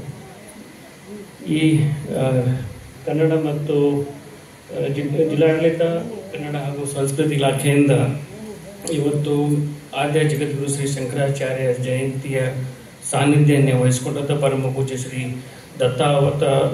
ದತ್ತಾವಧೂತರ ಪಾದಕ್ಕೆ ನಮಸ್ಕರಿಸಿ ಈ ಕಾರ್ಯಕ್ರಮದಲ್ಲಿ ಭಾಗಿಯಾದಂಥ ಎರಡು ನಮ್ಮ ಮಾಜಿ ಮೇಯರ್ಗಳು, ಹುಬ್ಬಳ್ಳಿ ಧಾರವಾಡ ಮಹಾನಗರ ಪಾಲಿಕೆಯ ಎರಡು ಮೇಯರ್ಗಳು ನಮ್ಮ ಜೊತೆಗೆ ಡಂಬಳ ಸಾಹೇಬರಿದ್ದಾರೆ, ಪಾಟೀಲ್ ಮೇಡಮ್ ಇದ್ದಾರೆ, ಈ ನಮ್ಮ ವಕೀಲರು ಕುಲಕರ್ಣಿ ಸಾಹೇಬರಿದ್ದಾರೆ, ವಿದ್ಯಾ ತಾಯಿಯವರಿದ್ದಾರೆ. ಅದಕ್ಕಿಂತ ಹೆಚ್ಚಾಗಿ ಇಂಥ ಕಾರ್ಯಕ್ರಮಗಳಿಗೆ ಸರ್ಕಾರದ ಆದೇಶದಿಂದ ಎಲ್ಲ ಆ್ಯಕ್ಟಿವ್ ಆಗಿ ಎಲ್ಲರನ್ನು ಸೇರಿಸಿ ಇದೊಂದು ಕಾರ್ಯಕ್ರಮ ಆಗಬೇಕು, ಸರ್ಕಾರದ ಒಂದೇನು ಮೆಸೇಜ್ ಇದೆ, ಎಲ್ಲ ಜಯಂತಿಗಳನ್ನು ಲೀಡ್ ಮಾಡಲಿಕ್ಕೆ ನಮ್ಮ ಕುಮಾರ್ ಬೆಕ್ಕೇರಿ ಸಾಹೇಬರು ನಮಗೆಲ್ಲೂ ಬಿಡೋದೇ ಇಲ್ಲ. ಅವರು ಪ್ರತಿ ಸಲ ಕಾರ್ಯಕ್ರಮ ಇದ್ದಾಗ ಇಲ್ಲ ಸರ್ ತಾವು ಬರಬೇಕು ಅಂತ ಹೇಳಿ ಕರೀತಿರ್ತಾರೆ. ಅಭಿಮಾನದಿಂದ ನಾವು ಬಂದಿದ್ದಕ್ಕೆ ನಾನು ಇವರೆಲ್ಲರಿಗೂ ತಮ್ಮ ಕಡೆಯಿಂದ ಅಭಿನಂದನೆ ಸಲ್ಲಿಸಲಿಕ್ಕೆ ಇಚ್ಛೆ ಪಡ್ತೀನಿ. ಭಾಳ ಒಳ್ಳೆಯ ಕಾರ್ಯಕ್ರಮ ಇದು. ಭಾಳ ಕಷ್ಟ ಅಂತ ಅನಿಸ್ತೈತೆ ನನಗಂತೂ. ನಾವು ಬರೀ ಸ್ಮಾಲ್ ಇಲ್ಲಿ ಕುಂತಂಥ ಎಲ್ಲ ಗುರುಗಳನ್ನ ನೋಡಿದ್ರೆ ನಾಲೆಜ್ ವೈಸ್ ನನಗೆ ಭಾಳ ಕಷ್ಟದಿಂದ ಮಾತಾಡುವಂಥ ವ್ಯವಸ್ಥೆ ಇಲ್ಲಿದೆ. ಬಟ್ ಆದರೂ ನಾವು ಸಣ್ಣವರಿದ್ದಾಗ ಈ ಪಾಟೀಲ್ರು, ಕುಲಕರ್ಣಿಯವರು, ದೇಸಾಯಿಯವರು ಕೊಟ್ಟು ಬೆಳೆದಿದ್ದರಿಂದ ಒಂದು 4 ಮಾತನ್ನ ಹೇಳಲಿಕ್ಕೆ ಪ್ರಯತ್ನ ಮಾಡ್ತೀನಿ. ಆದಿಕವಿ ಶಂಕರಾಚಾರ್ಯರ ಬಗ್ಗೆ ನಾವು ಸಣ್ಣವರಿದ್ದಾಗ ತಿಳ್ಕೊತಿದ್ವಿ. ಈ ಸನಾತನ ಧರ್ಮದ ಒಂದು ಯುನಿಟಿ ಏನಾದರೂ ಇವತ್ತು ಎದ್ದು ಕಾಣ್ತದೆ ಅಂದ್ರೆ ಅದು ಜಗದ್ಗುರು ಆದಿಕವಿ ಶಂಕರಾಚಾರ್ಯರಿಂದ ಅಂತ ಹೇಳಿದ್ರೆ ನಾವು ಭಾಳ ಇಚ್ಛೆ ಪಡ್ತೀನಿ. ಯಾಕಂದರೆ ಅವ್ರೇನಾದರೂ ದೇಶ ಭ್ರಮಣೆ ಮಾಡದೆ ಹೋಗಿದ್ರೆ, ಅವ್ರಿಗೇನಾದ್ರೂ ಕಮಿಟ್ಮೆಂಟ್ ಇರದೆ ಹೋಗಿದ್ರೆ ಎಲ್ಲೋ ಒಂದು ಕಡೆ ಸನಾತನ ಧರ್ಮ ಉಳಿತಿತ್ತೋ ಇಲ್ಲೋ ಅನ್ನೋದು ಡೌಟ್ಫುಲ್ ಇವತ್ತು ನಮ್ಗೆ ಆಗ್ತದೆ. ಆ ಟೈಮ್ನಲ್ಲಿ ಬಹಳಷ್ಟು ಜನ ಬೇರೆ ಬೇರೆ ಧರ್ಮವನ್ನು ಸ್ವೀಕಾರ ಮಾಡಲಿಕ್ಕೆ ಹೋಗಿದ್ರು. ಯುನಿಟಿ ಇರಲಿಲ್ಲ, ವ್ಯವಸ್ಥೆ ಸರಿ ಇರಲಿಲ್ಲ, ಪೂಜಾ ಪುನಸ್ಕಾರದ ಬಗ್ಗೆ ಯಾರಿಗೂ ಏನೋ ಯಾಕಿತ್ತೋ ಏನಿತ್ತು ನನಗಂತರೂ ಗೊತ್ತಿಲ್ಲ. ಬಟ್ ಓದಿದ್ದ ವ್ಯವಸ್ಥೆಯಿಂದ ನಾನು ಹೇಳ್ತಾ ಇದ್ದೀನಿ, ಎಲ್ಲ ಡಿವಿಷನ್ ಆಗಿ ಹೊರಟು ಹೋಗ್ಬಿಟ್ಟು ಹಿಂದೂಸ್ತಾನದಲ್ಲಿ ಇದ್ದಂಥ ಶಕ್ತಿ ಎಲ್ಲೋ ಹಂಚಿ ಹೊಂಟಿತ್ತು ಅನ್ನೋದ್ರಿಂದ ಅವತ್ತು 8ನೇ ಶತಮಾನದಲ್ಲಿ ಅದು ಬಹಳ ಡಿಬೇಟ್ ಇದೆ. ಇನ್ನೂ ಮುಂಚೆ ಹುಟ್ಟಿರ್ಬೋದು, ಬಟ್ 8ನೇ ಶತಮಾನ ಅಂಥೇಳಿ ಪ್ರಾಕ್ಟೀಸ್ನಲ್ಲಿ ಇದ್ದದನ್ನು ನಾನು ಹೇಳಲಿಕ್ಕೆ ಇಚ್ಛೆ ಪಡ್ತೀನಿ. ಅವತ್ತು ಒಂದೇನು ಅವತಾರ ಪುರುಷರಾಗಿ ಜನ್ಮ ಪಡೆದರು. ತಮ್ಮ ಕಡಿಮೆ ವಯಸ್ಸಿನಲ್ಲಿ ಇಡೀ ಹಿಂದೂಸ್ತಾನದ, ಯಾಕಂದರೆ ಇವತ್ತೇನು ನಾವು ಜಿಯೋಗ್ರಾಫಿಕಲಿ ಇಂಡಿಯಾ ನೋಡ್ತೀವಿ, ಅದಕ್ಕಿಂತ ದೊಡ್ಡ ಹಿಂದೂಸ್ತಾನ ಆ ಟೈಮ್ನಲ್ಲಿ, ಅಂದರೆ ಅದು ಅಖಂಡ ಭಾರತ ಅನ್ಕೊಂಡು ಆ ಕಡೆ ಅಫ್ಘಾನಿಸ್ತಾನ ದಾಟಿ ಹೋಗಿತ್ತು, ಈ ಕಡೆ ಚೈನಾಕ್ಕಿಂತ ಮುಂಚೆ ದೂರ ಹೋಗಿದ್ದು. ಅಂಥ ಹಿಂದೂಸ್ತಾನವನ್ನು ಇವತ್ತು ನಾವು ಇಷ್ಟೆಲ್ಲ ಫೆಸಿಲಿಟಿ ಇಟ್ಕೊಂಡು ಜೀವನಾದ್ಯಂತ ಒಮ್ಮೆನೂ ಹಿಂದೂಸ್ತಾನ ನೋಡ್ಲಿಕ್ಕೆ ಆಗೋದಿಲ್ಲ. ಬಟ್ ಅವತ್ತಿನ ಕಮಿಟ್ಮೆಂಟ್ ಏನು ಶಂಕರಾಚಾರ್ಯಜಿ ಅವತ್ತಿತ್ತು, ಏನು ನಾನು ಈ ದೇಶವನ್ನು ಭ್ರಮಣ ಮಾಡಿ ನಮ್ಮ ಸನಾತನ ಧರ್ಮವನ್ನು ಉಳಿಸ್ಕೋಬೇಕಂತ ಹೇಳಿ ವ್ಯವಸ್ಥೆಗೆ ಅವರು ತಮ್ಮನ್ನು ತಾವು ಮುಡುಪಾಗಿಟ್ಟು ಇಡೀ ದೇಶವನ್ನು ಸುತ್ತಿ ಎಲ್ಲ ವ್ಯವಸ್ಥೆ ಸರಿ ಮಾಡಿದರು. ಆದರೆ ಭಾರತೀಯವ್ರು ಹೇಳ್ಬೇಕಾದ್ರೆ ಒಂದು ಹೇಳಿದ್ರು, ಅವ್ರ ತಾಯಿ ಮೇಲೆ ಬಹಳ ಅಪಾರ ಪ್ರೀತಿ ಇತ್ತು. ತಾಯಿ ಮಕ್ಕಳಾಗ್ತಾ ಇರಲಿಲ್ಲ, ಅವರು ದೇವರಿಗೆ ಬೇಡ್ಕೋತಾರ. ಲೇಟರ್ ಬಹಳ ದಿನದ ನಂತರ ಅವ್ರಿಗೊಂದು ಮಗು ಆಗುತ್ತೆ, ಒಂದೇ ಒಂದು ಮಗು ಆಗುತ್ತೆ. ಅವ್ರಿಗೆ ಕಷ್ಟ. ಅವ್ರು ಹುಟ್ಟಿದಾಗಿಂದಲೂ ಎಲ್ಲ ಒಂದು ಕಡೆ ಕಮಿಟ್ಮೆಂಟ್ ಇತ್ತು, ಯಾಕಂದ್ರೆ ಶಿವನ ಅವತಾರ ಅಂತೇಳಿ ನಾವು ಅವ್ರನ್ನ ನಂಬ್ತಿರ್ತೀವಿ. ಸೊ ಅವ್ರಿಗೊಂದು ಕಮಿಟ್ಮೆಂಟ್ ಇತ್ತು, ಇಲ್ಲ ನಾವೊಂದು ಅವತಾರ ಆಗಿರೋದ್ರಿಂದ ನಂದು ಆಧ್ಯಾತ್ಮಿಕದಲ್ಲಿ ಹೋಗ್ಬೇಕಂತೇಳಿ. ಬಟ್ ಇವಾಗ ತಂದೆ ತಾಯಿಯಲ್ಲಿ ಇರ್ತದೆ, ಇಲ್ಲ ಇವ್ರು ನಮ್ಮ ವಂಶವನ್ನು ಮುಂದೆ ಬೆಳೆಸ್ಕೋಬೇಕಂತೇಳಿ. ಬಟ್ ಅದು ದೇವರ ಇಚ್ಛೆ, ದೇವರು ಏನು ಡೆಸ್ಟಿನಿ ಬರೆದು ಕಳಿಸ್ತಾರೆ, ದೇವರು ಏನು ನಮ್ಮಿಂದ ಮಾಡಿಸ್ಕೋಬೇಕಂತಾನ ಅವನು ಬೇರೆ ಬೇರೆ ಅವತಾರದಲ್ಲಿ ಬಂದು ಅವನ್ನೆಲ್ಲ ಮಾಡಿಸ್ಕೋತಾರೆ. ಬಟ್ ನಾನು ಇಲ್ಲಿ ಬರ್ಬೇಕಾದ್ರೆ ಒಂದು ಅವ್ರ ಬಗ್ಗೆ ಸ್ಟಡಿ ಮಾಡ್ಬೇಕಾದ್ರೆ ಒಂದು ಅವ್ರ ಅಟ್ಯಾಚ್ಮೆಂಟ್ ಟುವರ್ಡ್ಸ್ ಮದರ್ ಇತ್ತಲ್ಲ, ಅವಾಗ ಅವ್ರ ತಾಯಿ ಒಂದು ಪಕ್ಕದ ದೂರದ ನದಿಯಲ್ಲಿ ಸ್ನಾನ ಮಾಡಿ ಹೋಗೋದನ್ನು ಕಷ್ಟ ಕಂಡಾಗ ಇವರು ಭಕ್ತಿ, ಇವರು ಪ್ರೀತಿಯಿಂದ ದೇವರು ಆ ನದಿನ ಡೈವರ್ಟ್ ಮಾಡಿ ಇವರು ಊರಿನಿಂದ ಹರಿಸ್ತಾನ ಅನ್ನೋದನ್ನು ನಾನು ಓದಿದ್ದೀನಿ. ಅಂಥ ಪವರ್ಫುಲ್ ಜಗದ್ಗುರು ಆದಿ ಶಂಕರಾಚಾರ್ಯ ಅವರ ಬಗ್ಗೆ ಇವತ್ತು ನಾವು ನೀವೆಲ್ಲ ಸೇರಿ ಸರ್ಕಾರಕ್ಕೂ ನಾನು ಥ್ಯಾಂಕ್ಸ್ ಹೇಳಲಿಕ್ಕೆ ಇಚ್ಛೆ ಪಡ್ತೀನಿ. ಯಾಕಂದ್ರೆ ಸರ್ಕಾರ ಈ ಥರ ವ್ಯವಸ್ಥೆ ಮಾಡದೆ ಹೋದರೆ ನಾವೆಲ್ಲ ಪಠ್ಯ ಪುಸ್ತಕದಲ್ಲಿ ನಾವು ಕಳ್ಕೊಂಡ್ಬಿಟ್ಟಿದ್ದೀವಿ. ಮಾರಲ್ ಎಜುಕೇಷನ್ ನಮ್ದು ಕಡಿಮೆ ಆಗ್ತಾ ಇದೆ, ರಿಲಿಜಿಯಸ್ ಎಜುಕೇಷನ್ ನಮ್ಮಿಂದ ಕಡಿಮೆ ಆಗ್ತಾ ಇದೆ. We have only committed to competitive exam ನಿಂತ್ಬಿಟ್ಟಿವಿ. ನಾವು ನಮ್ಮ ದೇಶದ ಸಂಸ್ಕೃತಿ ಬಗ್ಗೆ ಸ್ಟಡಿ ಮಾಡಲಿಕ್ಕೆ ಇಚ್ಛೆ ಇಲ್ಲ, ನಾವು ಅಧ್ಯಾತ್ಮದ ಬಗ್ಗೆ ವಿಚಾರ ಮಾಡಲಿಕ್ಕೆ ನಮ್ಮಲ್ಲಿ ಇಚ್ಛೆ ಇಲ್ಲ. ನಾವು ಮ್ಯಾಥಮೆಟಿಕ್ಸ್ ಕಲಿತೀವಿ, ಫಿಸಿಕ್ಸ್ ಕಲಿತೀವಿ. ಈ ವರ್ಷ ಕಲಿತಂಥ ಮ್ಯಾಥಮೆಟಿಕ್ಸ್ ಮುಂದಿನ ವರ್ಷ ಬರೋದಿಲ್ಲ ಅಂತ ಗೊತ್ತಿದ್ರೂ 12 ತಿಂಗಳು ಬರೀ ಅದರಿಂದ ಬೆನ್ನತ್ತಿರ್ತೀವಿ. ಬಟ್ ಈ ಅಧ್ಯಾತ್ಮಕ ಹಾಗೂ ಈ ಧರ್ಮದ ಬಗ್ಗೆ ಇನ್ನೂ ವಿಚಾರಗಳನ್ನ ತಿಳ್ಕೊಂಡ್ರೆ ಇದು ಇಡೀ ಜೀವನ ಪಾವನ ಮಾಡಬಹುದು ಅಂಥೇಳಿ ವ್ಯವಸ್ಥೆ ಗೊತ್ತಿಟ್ಕೊಂಡ್ರು ಆ ಕಡೆ ನಮ್ಮ ಹುಡುಗರು ನಾವು ಹಾಕೋದಿಲ್ಲ. ಹೆಚ್ಚು ಕಡಿಮೆ ನೀನು ಡಾಕ್ಟರ್ ಆಗಲಿಕ್ಕೆ ನೀಟ್ ಮಾಡು, ಸಕ್ಸಸ್ಸು, ನೀವು PUC ರ್ಯಾಂಕ್ ಬಿಡಿ. ಸರ್ಕಾರ ವ್ಯವಸ್ಥೆ ಹೆಂಗೆ ಕೆಡಿಸ್ತಾರೆ ಅಂದರೆ, ನೀವು PUC ಆಗಿ 40% ಅಂದ್ರೂ ಪರವಾಗಿಲ್ಲ, ನೀಟ್ ನಂಬರ್ ಬಂದ್ಬಿಟ್ರೆ ನೀವು ಡಾಕ್ಟರ್ ಆಗ್ಬೋದು. ಈ ವ್ಯವಸ್ಥೆ ಕಾಂಪಿಟೇಟಿವ್ ವರ್ಲ್ಡ್ದಲ್ಲಿ ನಾವು ನಮ್ಮ ಹುಡುಗರನ್ನ ಆಗ್ತಾ ಇದ್ದೀವಿ. ಅದೆಲ್ಲೋ ಒಂದು ಕಡೆ ದೇಶ ಅದರ ಬಗ್ಗೆ ಇನ್ನೂ ಹೆಚ್ಚಿನ ಚಿಂತನೆ ಮಾಡಬೇಕು. ಅದರಲ್ಲಿ ಪೇರೆಂಟ್ಸ್ ನೀವು ಹೆಚ್ಚಿಗೆ ಚಿಂತನೆ ಮಾಡಬೇಕಾಗುತ್ತೆ. ಬಟ್ ಇಂಥ ಸರ್ಕಾರಿ ಕಾರ್ಯಕ್ರಮಗಳಲ್ಲಿ ನಾವು ನಮ್ಮ ಸಣ್ಣ ಮಕ್ಕಳನ್ನ ತಂದು ಇದರಲ್ಲಿ ಪಾರ್ಟಿಸಿಪೇಟ್ ಮಾಡಿದ್ರೆ ಇಂಥ ಒಳ್ಳೆ ಲೆಕ್ಚರ್ ಆಯಿತು, ದಿವ್ಯ ಸನದಂತ ವಯಸ್ಸಂತ ಗುರುಗಳಿಂದ ಆಶೀರ್ವಚನವನ್ನು ಕೇಳಿದಾಗ ನಂಗನ್ಸುತ್ತೆ ಎಲ್ಲೋ ನಾವು ಒಂದು ಹುಟ್ಟಿದ್ದಕ್ಕೂ ಸ್ವಾರ್ಥಕ್ಕೆ ಆಗೇವಿ.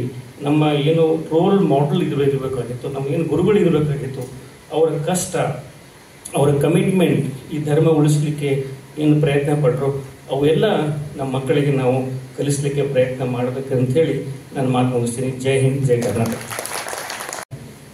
ಬ್ರಾಹ್ಮಣ ಸಮಾಜದ ತಾಲೂಕಾ ಬ್ರಾಹ್ಮಣ ಸಮಾಜ ಸಭಾದ ಅಧ್ಯಕ್ಷರಾಗಿರುವಂಥ ಮತ್ತು ಹಿರಿಯ ವಕೀಲರಾದಂಥ RD ಕುಲಕರ್ಣಿಯವರು ತಮ್ಮ ವಿಚಾರಗಳನ್ನು ಒಂದೆರಡು ವಿಚಾರಗಳನ್ನು ನಮ್ಮ ಜೊತೆ ಹಂಚಿಕೊಳ್ಬೇಕು ಅಂತೇಳಿ ಅವರನ್ನ ವಿನಂತಿ ಮಾಡ್ಕೋತೇನೆ. ದಿವ್ಯ ಸಾನ್ನಿಧ್ಯವನ್ನು ವಹಿಸಿದಂಥ ಪರಮ ಪೂಜ್ಯ ದತ್ತಾವಧೂತರ ಪಾದಾರವಿಂದಗಳಲ್ಲಿ ನಮಸ್ಕರಿಸುತ್ತಾ, ವೇದಿಕೆ ಮೇಲೆ ಇದ್ದಂಥ ಎಲ್ಲ ಹಿರಿಯರು, ಆತ್ಮೀಯರು, ಅನುಭವಿಗಳಿಗೆ ನಮಸ್ಕಾರ ಮಾಡುತ್ತಾ, ಅದಕ್ಕಿಂತ ಹೆಚ್ಚಾಗಿ ವೇದಿಕೆಯ ಮುಂಭಾಗದಲ್ಲಿ ಕುಳಿತಂಥ ಜ್ಞಾನಿ ಜನಾಂಗ ಆದಂಥ ನಿಮಗೆ ಮೊದಲು ನಮಸ್ಕಾರ ಮಾಡ್ತೇನೆ. ಆದಿ ಜಗದ್ಗುರು ಶಂಕರಾಚಾರ್ಯ ಜಯಂತಿ ಇದನ್ನಿಷ್ಟ ಅನ್ನೋದಿಲ್ಲ, ನಾವು ತತ್ವಜ್ಞಾನಿಗಳ ದಿನಾಚರಣೆ ಅಂತೇಳಿ. ತತ್ವಜ್ಞಾನಿ ದಿನಾಚರಣೆ ಅನ್ನಲಿಕ್ಕೆ ಪ್ರತಿಯೊಂದು ದೇಶಕ್ಕೆ national flag, national anthem, national bird ಇದ್ದಂಗೆ ಪ್ರತಿಯೊಂದು ದೇಶ, German, Japan, America, Indonesia, Pakistan, Afghanistan ಯಾವುದೋ ತೋಡ್ರಿ, ದೇಶದ ಪ್ರತಿಯೊಂದು ದೇಶಕ್ಕೆ ಒಬ್ಬ ತತ್ವಜ್ಞಾನಿ ಅಂತ ಇರ್ತಾರೆ. ಹಾಗೆ ಭಾರತಕ್ಕೆ ತತ್ವಜ್ಞಾನಿ ಅನಿಸ್ಕೊಂಡವ್ರು ಯಾರು ಅಂದ್ರೆ ಭಗವತ್ಪಾದಕ ಆದ್ಯ ಜಗದ್ಗುರುಗಳು ಮಾತ್ರ. ಇದರಿಂದ ಪಾರ್ಲಿಮೆಂಟ್ದೊಳಗೆ ತತ್ವಜ್ಞಾನಿ ಅನಿಸ್ಕೊಳ್ಳಿಕ್ಕೆ ಏನೇನು ಅರ್ಹತೆಗಳು ಬೇಕು ಅಂತ ಒಂದು ಉಪಸಮಿತಿ ಮಾಡಿದೆ. ಉಪಸಮಿತಿ ಮಾಡಿದೊಳಗೆ ಸಾಕಷ್ಟು ಮೇಧಾವಿಗಳ ಹೆಸರು ಬಂದವು. ಸ್ವಾಮಿ ವಿವೇಕಾನಂದರದು ಬಂತು, ಮಧ್ವಾಚಾರ್ಯದು ಬಂತು, ರಾಮಾನುಜಾಚಾರ್ಯದು ಬಂತು, ಅನೇಕ ಮಹಾತ್ಮರದ ಹೆಸರು ಬಂದಾಗ ಕೊನೆಗೆ ಆ ಉಪಸಮಿತಿ ಯಾವ್ಯಾವ ಪಾಯಿಂಟ್ನಿಂದ ಅದನ್ನು ಫುಲ್ ಪಾಯಿಂಟ್ ಕೊಡ್ಬೇಕು ಅನ್ನೋದಕ್ಕೆ ಹೋದರು. ಜಗದ್ಗುರುಗಳು ಶಂಕರ ಭಗವತ್ಪಾದರು ಹೆಸರು ಹೊರತುಪಡಿಸಿ ಬೇರೆ ಯಾವ ಸಿಗಲಿಲ್ಲ. ಇವು ಎಲ್ಲವೂ ಆದ್ಯ ಜಗದ್ಗುರು ಶಂಕರಾಚಾರ್ಯರು ನಿಮ್ಮೆಲ್ಲ ಅಭಿಮಾನಿ ಬಳಗಕ್ಕೆ ಒಂದು ದೊಡ್ಡ ಆಶೀರ್ವಾದ ರೂಪ ಒಳಗೆ ಒಂದು ಕವಚವನ್ನು ಇಟ್ಟೋಗ್ಯಾರ. ನಾವು ಪ್ರತಿಯೊಬ್ಬರು ಹೆಮ್ಮೆ ಪಡಬೇಕು. ನಾವು ತತ್ವಜ್ಞಾನಿ ಅಂತ ಯಾರನ್ನ ಆರಿಸೇವಿ? ನಮ್ಮ ದೇಶ ಯಾವ ಜ್ಞಾನದೊಳಗೂ ಕಡಿಮೆ ಇಲ್ಲದಂಥ ಪರಮ ಪೂಜ್ಯ ಶಿವಾಂಶ ಸಂಭೂತರಾದ ಆ ಜಗದ್ಗುರುಗಳು. ಅದಕ್ಕೆ ಅಟ್ಲೀಸ್ಟ್ ನಾನು ಅಧಿಕಾರಿ ವರ್ಗಕ್ಕೂ ಕೇಳ್ತೇನೆ, ದಯಮಾಡಿ ಇದು 2003ನೇ ಇಸ್ವಿಯೊಳಗೆ SM ಕೃಷ್ಣ ಅವರು ಮುಖ್ಯಮಂತ್ರಿಗಳಿದ್ದಾಗ ಒಂದು ಗೆಜೆಟ್ ನೋಟಿಫಿಕೇಶನ್ ಆಯಿತು. ಶೃಂಗೇರಿ ಗುರುಗಳ ಆದೇಶಕ್ಕೆ ಅನುಗುಣವಾಗಿ ಒಂದು ಇದನ್ನು ಮಾಡಿರಿ ಅಂತ ಸರ್ಕಾರಕ್ಕೆ ವಿನಂತಿ ಮಾಡಿದರು. ಅದರ ಪ್ರಕಾರ SM ಕೃಷ್ಣ ಅವರು ಒಪ್ಪಿಕೊಂಡ್ರು. ಆದರೆ ರೊಕ್ಕನ ಇಟ್ಟಿದ್ದಿಲ್ಲ, ಅದಕ್ಕೆ ಆಚರಣೆ ಮಾಡಿರಿ ಅಂತ ಗೆಜೆಟ್ ನೋಟಿಫಿಕೇಶನ್ ಆಯಿತು. ತದನಂತರ ಒಂದು 6-7 ವರ್ಷ ಆಗಲೇ ಇಲ್ಲ ಕಾರ್ಯಕ್ರಮ. 2010ನೇ ಇಸ್ವಿಯೊಳಗೆ ಗುಲ್ಬರ್ಗಕ್ಕೆ ಒಂದು ಸರ್ಕ್ಯುಲರ್ ಬಂದದ್ದು ನಮ್ಮ ಕೈಗೆ ಸಿಕ್ಕು ಹೋರಾಟ ಮಾಡಿ ಇವತ್ತು ರಾಜ್ಯಾದ್ಯಂತ ಈ ಶಂಕರ ಭಗವತ್ಪಾದರ ಉತ್ಸವ ನಡೆಯಲಿಕ್ಕೆ ಧಾರವಾಡ ಜಿಲ್ಲೆಯ ಎಲ್ಲ ಸಮಸ್ತ ಶಂಕರ ಭಗವತ್ಪಾದರ ಶಿಷ್ಯರ ಕೊಡುಗೆ ವಿಶೇಷವಾಗಿದೆ. ಇದು ಎಲ್ಲ ಕೊಡುಗೆ ನಿಮ್ಮೆಲ್ಲರ ಪ್ರೀತಿ ಆಧಾರದಿಂದಾಗಿದೆ. ಮುಂದೆ ಮಾನ್ಯ HD ಕುಮಾರಸ್ವಾಮಿ ಅವರಿದ್ದಾಗ ಡಾಕ್ಟರ್ ಪರಮೇಶ್ವರ್ ಅವರು ಅವ್ರನ್ನ ಹೋಗಿ ಒತ್ತಾಯ ಮಾಡಿದಾಗ ಕುಮಾರಸ್ವಾಮಿ ಅವರು ಹೇಳಿದರು, ನಾನು ಜಗದ್ಗುರು ಭಕ್ತ, ಆದರೆ ಇನ್ನೊಬ್ಬ ಮಂತ್ರಿಗಳಿಂದ ಬರಲಿ ಇದನ್ನು. ವಿಮಾನ ನಿಲ್ದಾಣ ಬೆಂಗಳೂರೊಳಗೆ ಡಾಕ್ಟರ್ ಪರಮೇಶ್ವರ್ ಅವರು ಕೇಳಿದಾಗ ಅವರು ಮುಖ್ಯಮಂತ್ರಿಗಳಿದ್ದಾರೆ, CM ಅವರ ಮತ್ತೆಲ್ಲ ಮಹಾಪುರುಷರ ಜಯಂತಿ ಮಾಡ್ತೀವಿ, ಶಂಕರಾಚಾರ್ಯದು ಮಾಡಲಿಲ್ಲ, ಅದು ಅವರ ಅಭಿಮಾನಿ ಬಳಗಕ್ಕೆ ಒಳ್ಳೇದಾಗತ್ತಂತ ನಾವು ಇವತ್ತು ಈ ಕಾರ್ಯಕ್ರಮ ಆಗಲಿಕ್ಕೆ ಡಾಕ್ಟರ್ G ಪರಮೇಶ್ವರನ್ನು ಅಷ್ಟೇ ನೆನೆಸ್ತೀವಿ, ಕುಮಾರಸ್ವಾಮಿ ಅವ್ರನ್ನೂ ನೆನೆಸ್ತೀವಿ, SM ಕೃಷ್ಣ ಅವ್ರನ್ನೂ ನಡೆಸ್ತೀವಿ. ಮತ್ತು ಈ ಕಾರ್ಯಕ್ರಮ 2-3 ಸರಿ ಧಾರವಾಡ ನಗರದೊಳಗೆ ಧಾರವಾಡ ಜಿಲ್ಲೆಗೆ ಸಂಬಂಧಿಸಿ ರಾಜ್ಯ ಮಟ್ಟದ ಕಾರ್ಯಕ್ರಮ ಒದಗಿಸಿಕೊಟ್ಟಂಥ ನಮ್ಮ ಎಲ್ಲ ಪಕ್ಷದ ಆತ್ಮೀಯ ಮಹನೀಯರಿಗೆ ಧಾರವಾಡ ಜಿಲ್ಲಾ ಪರವಾಗಿ ನಾನು ಹೃತ್ಪೂರ್ವಕವಾದ ಧನ್ಯವಾದಗಳು ಹೇಳ್ತೀನಿ. ಒಂದು ಖೇದ ಏನಂದ್ರೆ, ಮಂದಿ ಬರೋದು ಬೇಡ, ನಮ್ಮ ಮಂದಿಯರ ಬರಬೇಕಲ್ಲ. ಯಾರು ಶಂಕರ ಭಗವತ್ಪಾದರ ಅನುಯಾಯಿ ಇದ್ದೇವಂತ ಹೇಳ್ತೇವಲ್ಲ, ನಾವು ಬರ್ಲಿಕ್ಕೂ ಏನದ ಮನಸ್ಸಿನ ಬಡತನ, ಬೇರೆ ಯಾವ ಬಡತನ ಇಲ್ರಿ, ಮನಸ್ಸಿಗೆ ಬಂದದ ಅದು ಬಡತನ. ಅದಕ್ಕೆ ಮುಂಬರುವ ವರ್ಷಗಳಲ್ಲಿ ಕೂಡ ನೀವು ಹೆಚ್ಚಿನ ಸಂಖ್ಯೆ ಒಳಗೆ ಬಂದರೆ ರಾಜ್ಯ ಸರ್ಕಾರ ಇದೇನೇನು ಒಂದು ಆಚರಣೆ ಮಾಡ್ತಾರಲ್ಲ, ಅವ್ರಿಗೂ ನಾವು ಒಂದು ಉಮೇದಿ ಕೊಟ್ಟರೆ ಇನ್ನೂ ಹೆಚ್ಚಿನ ಪ್ರಮಾಣದೊಳಗೆ ಅವ್ರು ಮಾಡ್ತಾರೆ. ಆಮೇಲೆ ಇವತ್ತಿನ ಈ ವರ್ಷದ ಜಯಂತಿ ಕಾರ್ಯಕ್ರಮಕ್ಕೆ ಧಾರವಾಡ, ಕುಂದಗೋಳ ತಾಲೂಕು, ನವಲಗುಂದ ಮತ್ತು ಹುಬ್ಬಳ್ಳಿ ಜನರನ್ನ ಕೇಳಿಕೊಂಡು ಧಾರವಾಡದವರು ಕೂಡಿಕೊಂಡು ಸಮಾಜ ಬಾಂಧವರು ಈ ಸರಿ ಮೆರವಣಿಗೆ ಮಾಡೋದು ಬೇಡ. ಯಾಕೆ?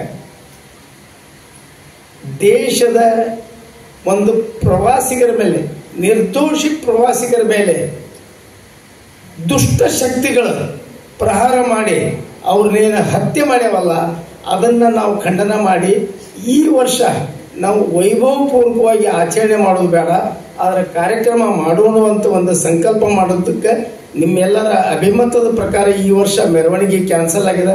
ಮುಂಬರುವ ವರ್ಷಗಳಲ್ಲಿ ಪ್ರತಿ ವರ್ಷದಂತೆ ಮೆರವಣಿಗೆ ಆಗ್ತಾ, ನೀವೆಲ್ಲರೂ ಸಹಕಾರ ಕೊಡ್ರಿ. ಈಗ ನಮ್ಮನ್ನು ಅನುಗ್ರಹಿಸಲಿ ಬಂದಂಥ ಪರಮ ಪೂಜ್ಯ ದತ್ತಾವಧೂತರಿಗೆ ಮತ್ತೊಮ್ಮೆ ನಮಸ್ಕಾರ ಮಾಡಿ ನನಗೆ ಈ ಅವಕಾಶ ಕೊಟ್ಟಂಥ ಸರ್ಕಾರದ ಎಲ್ಲ ಪ್ರತಿನಿಧಿಗಳಿಗೆ ವಂದನೆ ಮಾಡ್ತೀನಿ. ನಮಸ್ಕಾರ. ಪೂಜ್ಯ ಮಾಜಿ ಮಹಾಪೌರರು ಹುಬ್ಬಳ್ಳಿ ಧಾರವಾಡ ಮಹಾನಗರ ಪಾಲಿಕೆ ಸಭೆಯನ್ನು ಉದ್ದೇಶಿಸಿ ಒಂದೆರಡು ಮಾತುಗಳನ್ನು ನಮ್ಮ ಜೊತೆ ಹಂಚ್ಕೊಳ್ಬೇಕು ಅಂತೇಳಿ ವಿನಂತಿಯನ್ನು ಮಾಡ್ಕೋತೇನೆ. ಅದಲ್ಲದೆ ಜನ ಕಡಿಮೆ ಅಂತಕೊಂಡು ಆಡಿ ಕುಕ್ಕೊಂಡು ಹೇಳಿದರು, ಅದು ನಮ್ಮದು ತಪ್ಪಿದೆ. ನಮ್ಮ ಎಲ್ಲ ಸಂಘಟನೆಗಳು ಇದನ್ನು ಸಂಘಟಿಸಿದರೆ ಬಹುಶಃ ಈ ಹಾಲ್ ಸಾಲುವುದಿಲ್ಲ, ದೊಡ್ಡ ಹಾಲ್ ಮಾಡಬೇಕಾಗ್ತದೆ.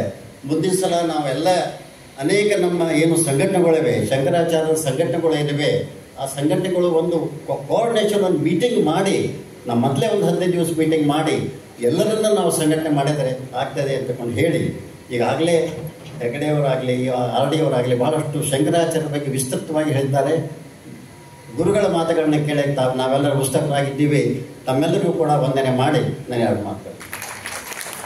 ಹೆಬ್ಬಳ್ಳಿ ಬ್ರಹ್ಮಚೈತನ್ಯ ಆಶ್ರಮದ ಪರಮ ಪೂಜ್ಯ ಶ್ರೀ ದತ್ತಾವಧೂತರು ನಮ್ಮೆಲ್ಲರನ್ನ ಆಶೀರ್ವಾದಿಸಬೇಕು ಅಂತ ಹೇಳಿ ಅವರಿಗೆ ವಿನಂತಿಯನ್ನು ಮಾಡ್ಕೋತೇನೆ. ಹೇ ಸರ್ವವಿದ್ಯಾನಾಂ ಭಿಷಜೇ ಭವರೋಗಿಣಾಂ ಗುರವೇ ಸರ್ವಲೋಕಾನಾಂ ದಕ್ಷಿಣಾಮೂರ್ತಯೇ ನಮಃ.